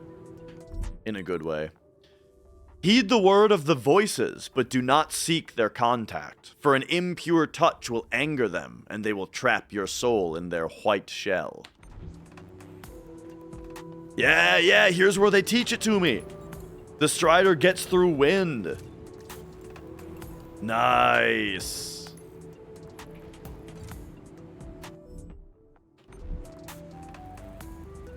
Okay. I'll try to check out what's down here first. Well, I don't know. What's up here, actually? Well, I'm going up this way first. Yeah, that was the right call.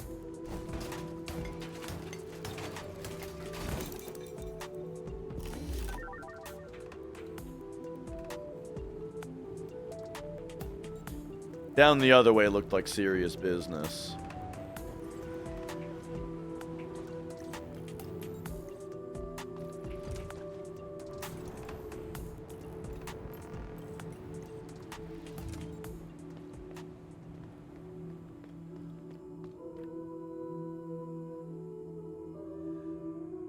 Oh, look at this. Oh, really? I thought the cracks up there, they look like the type of ice that we can break normally.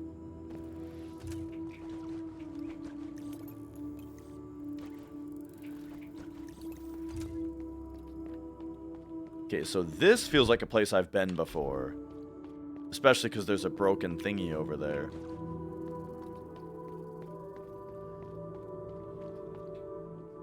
I've definitely been here.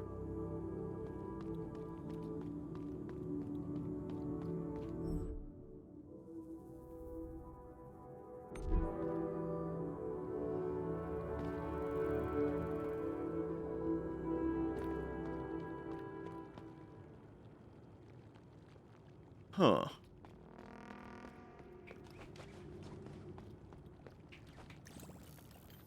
Ah, but I couldn't go this way before. Okay, nice.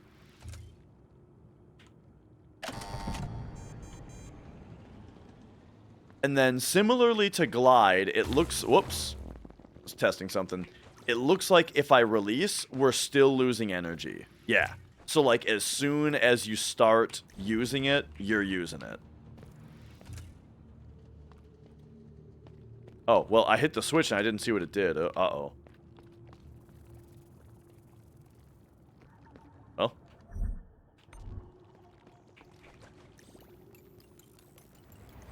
Oh. Alright. Now we're gonna bust through the ice at the top. Ah, okay. Yeah.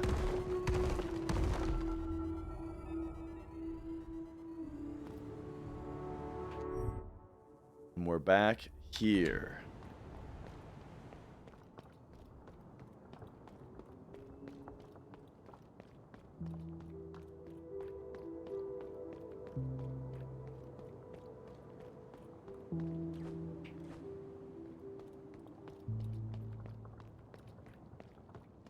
Okay, awesome. We can stop here now. We can get up, and then we can stride on up here. See what this is finally. The spot I was saying was a wall jump.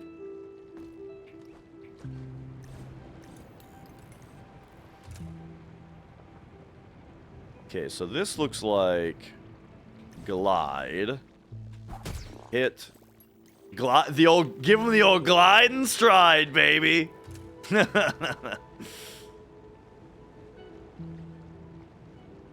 And then this looks like... Oh, okay. Maybe, like, do a little hop and then over like that. Yeah.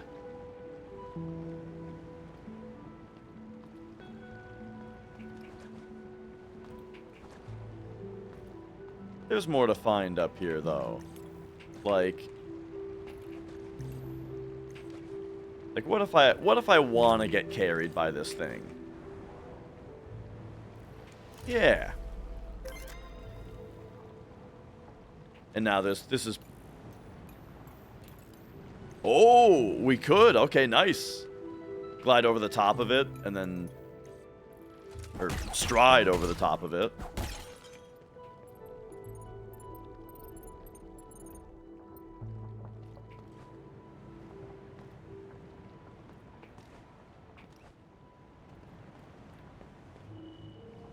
We'll never reach the promised land now.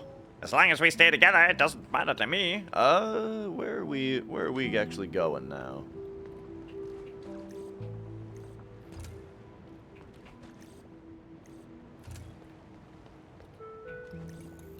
Something like... okay, yeah, because I want to... Oh! Oh, you can climb stuff that's behind you, even. Okay, awesome.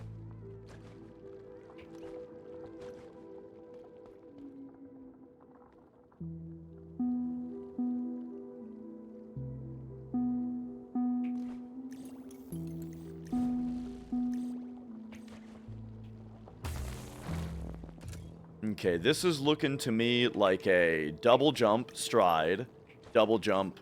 Maybe I should have done a little glide. So, double jump, stride, glide. Okay. It needs more glide, I think.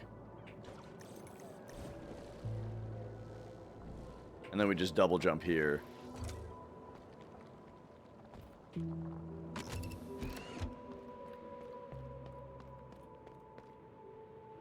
Courtney.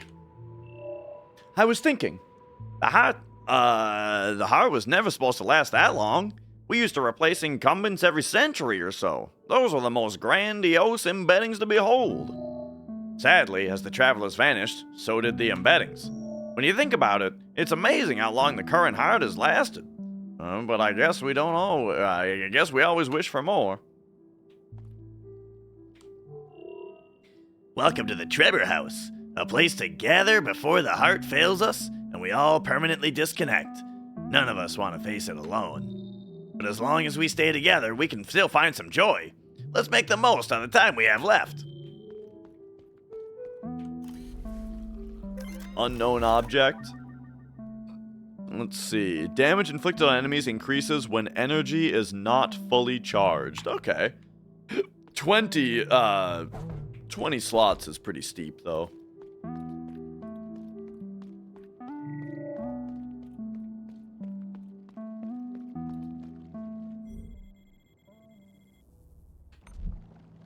Alright, so that is this whole area. That makes sense.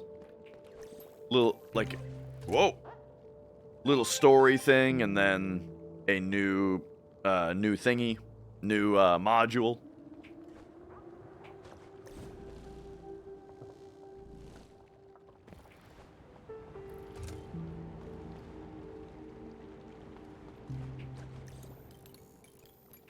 And then, did this bring us up anywhere new? No. Okay.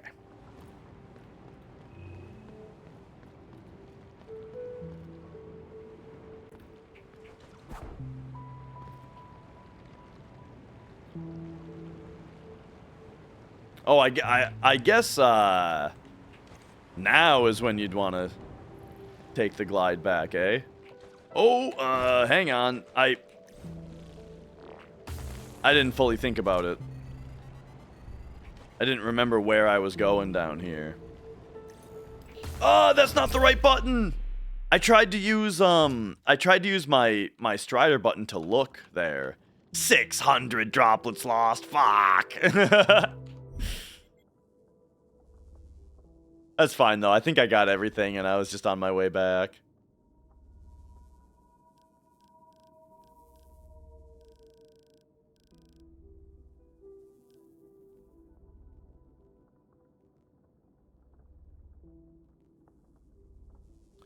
All right, so there's a lot of ways to go now.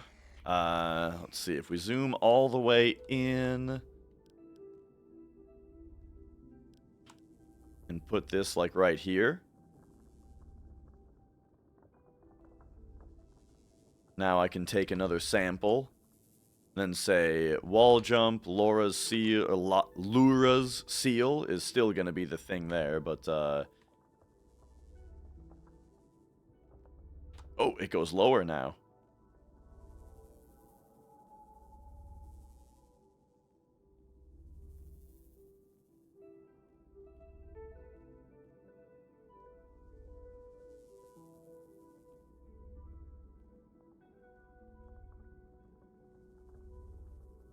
Okay. So this was Lura's seal is what was needed. Now, I don't recall what any of these dead ends need.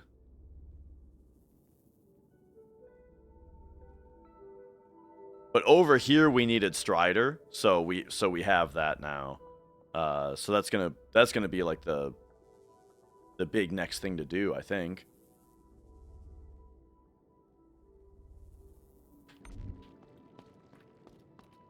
So let's just go see real quick what happens if we go sit down over there now. Yeah, just straight left from here.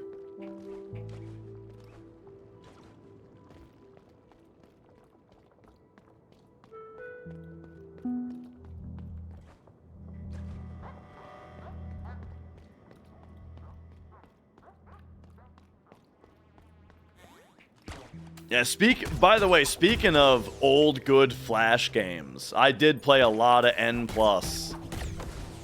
on Newgrounds.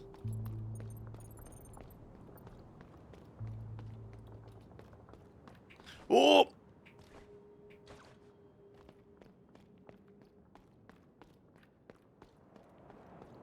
Yo, Game Bacardi. Oh, I just do this is I just open it up in Paint and I take screenshots, paste it into Paint. You know, I've got like the whole map stitched together that I've got explored so far, and then in spots where I remember or have the chance, I write down what I need, you know. Or like the reminder that there's this item here that costs a bunch. That's my style.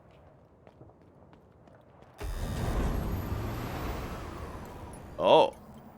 Ooh, okay, okay.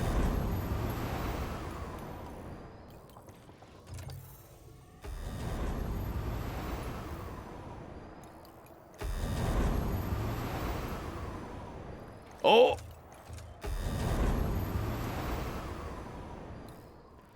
Nice. The Blood Sanctum. Turn back. Oh no. You know what? Okay. We don't want you here. Don't take another one of my health pips. Do not come any closer. This is a video game. What? This ain't gonna work. There are no stakes Do not for me as the look at player. us.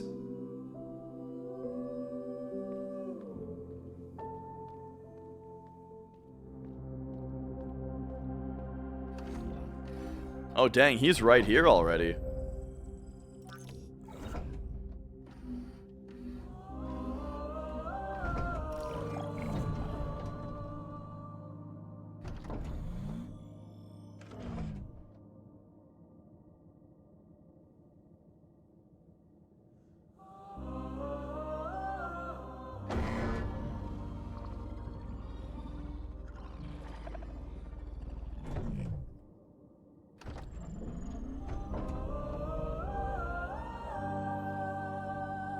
Kindness.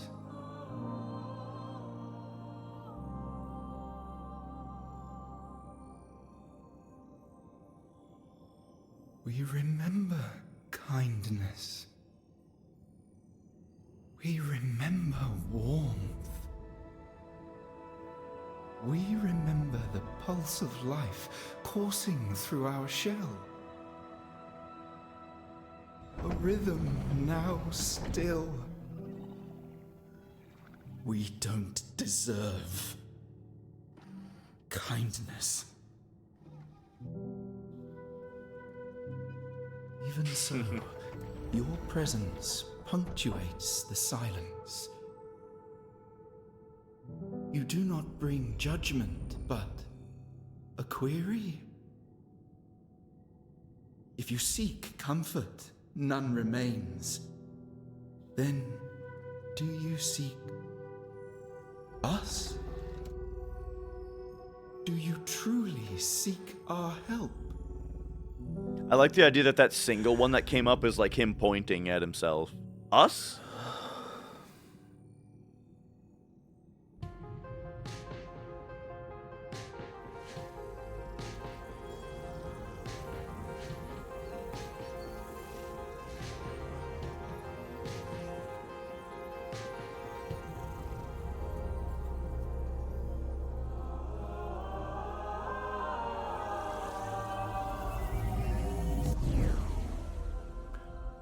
Oh, you know, I kind of forgot that, like, the whole Metropolis City, I think, was, like, the Bloods Forgiven.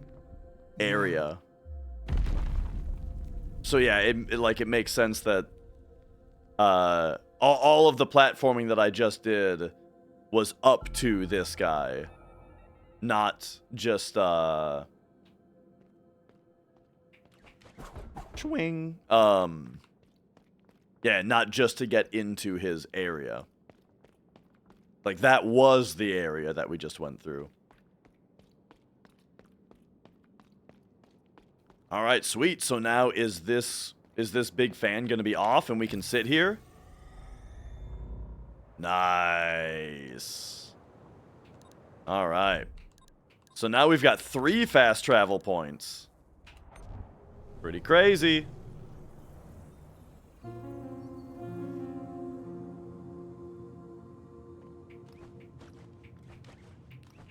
And we'll just go talk to this guy now that we got the 3rd.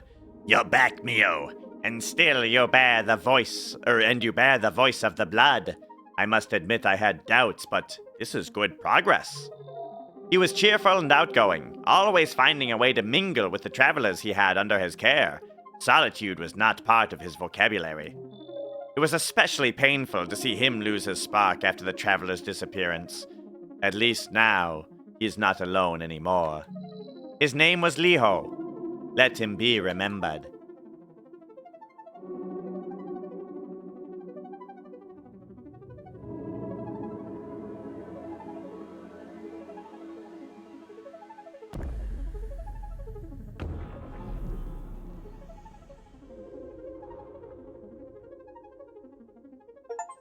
Alright, alright.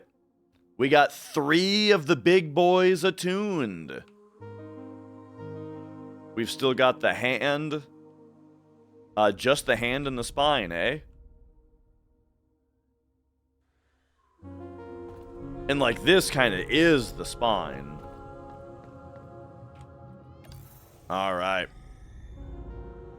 So put me down, and alright, I think that does it for today's stream. I'll be back in a couple days. I'm not sure exactly what day. I mean, Saturday. Like, I stream every other day, right? So Saturday is probably stream. However, the idea, like, right now what the plan is there's a stream on Saturday, and then Monday I took off work. So with Monday off work, I can just do a daytime all-day stream on Monday, which is always fun. However, because I have Monday off, it's possible that that Mrs. Dash might convince me to attempt a hundo on Sunday. So maybe, like, the Saturday stream will get pushed to a hundo attempt on Sunday. And then if the hundo succeeds, then I would just rest on Monday. But if it doesn't succeed, then we continue the plan of a full stream on Monday. That would be kind of the deal, right? So, like, regular plan is going to be Saturday, Monday streams. If the plan gets changed, it's going to be hundo attempt on Sunday instead of Saturday stream. And then Monday stream would only happen if the hundo doesn't finish. Something like that, you know? Get encouraged to play games all day. Sometimes, the thing is, we're due for our child in April. Mrs. Dash understands that, like, you know, we've only got a couple more months left of being able to play video games all on stream all day. And then we're gonna have a child, and everything's gonna be different. So, you know, it's partly just a matter of let's jam while we still can. Cause yeah, not gonna be able to when I'm a dad probably. All right. So yeah, speaking of, I've got Mrs. Dash to go hang out with. I will be back this weekend. For some kind of stream. First we'll say bye YouTube, and then on Twitch we can go raid somebody. So YouTube, thank you for watching. Hope you guys enjoyed. Bye-bye. See you next time. And then on YouTube, or on Twitch, I mean, let's see who's streaming.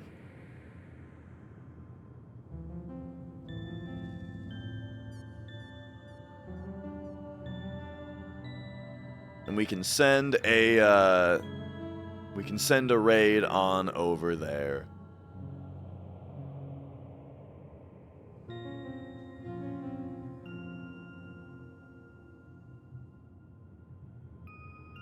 All right, I see a couple candidates here.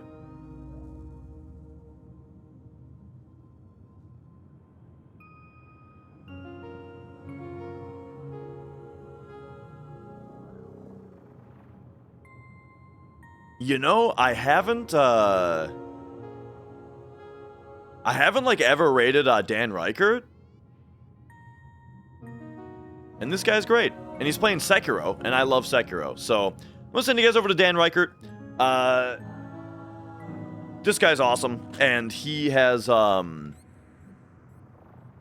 great sense of humor, great dude. Always and his stream can be a bit chaotic, so, you know, hope you enjoy that. For example, this is the guy who made the Event Horizon sound alert, if you guys remember that going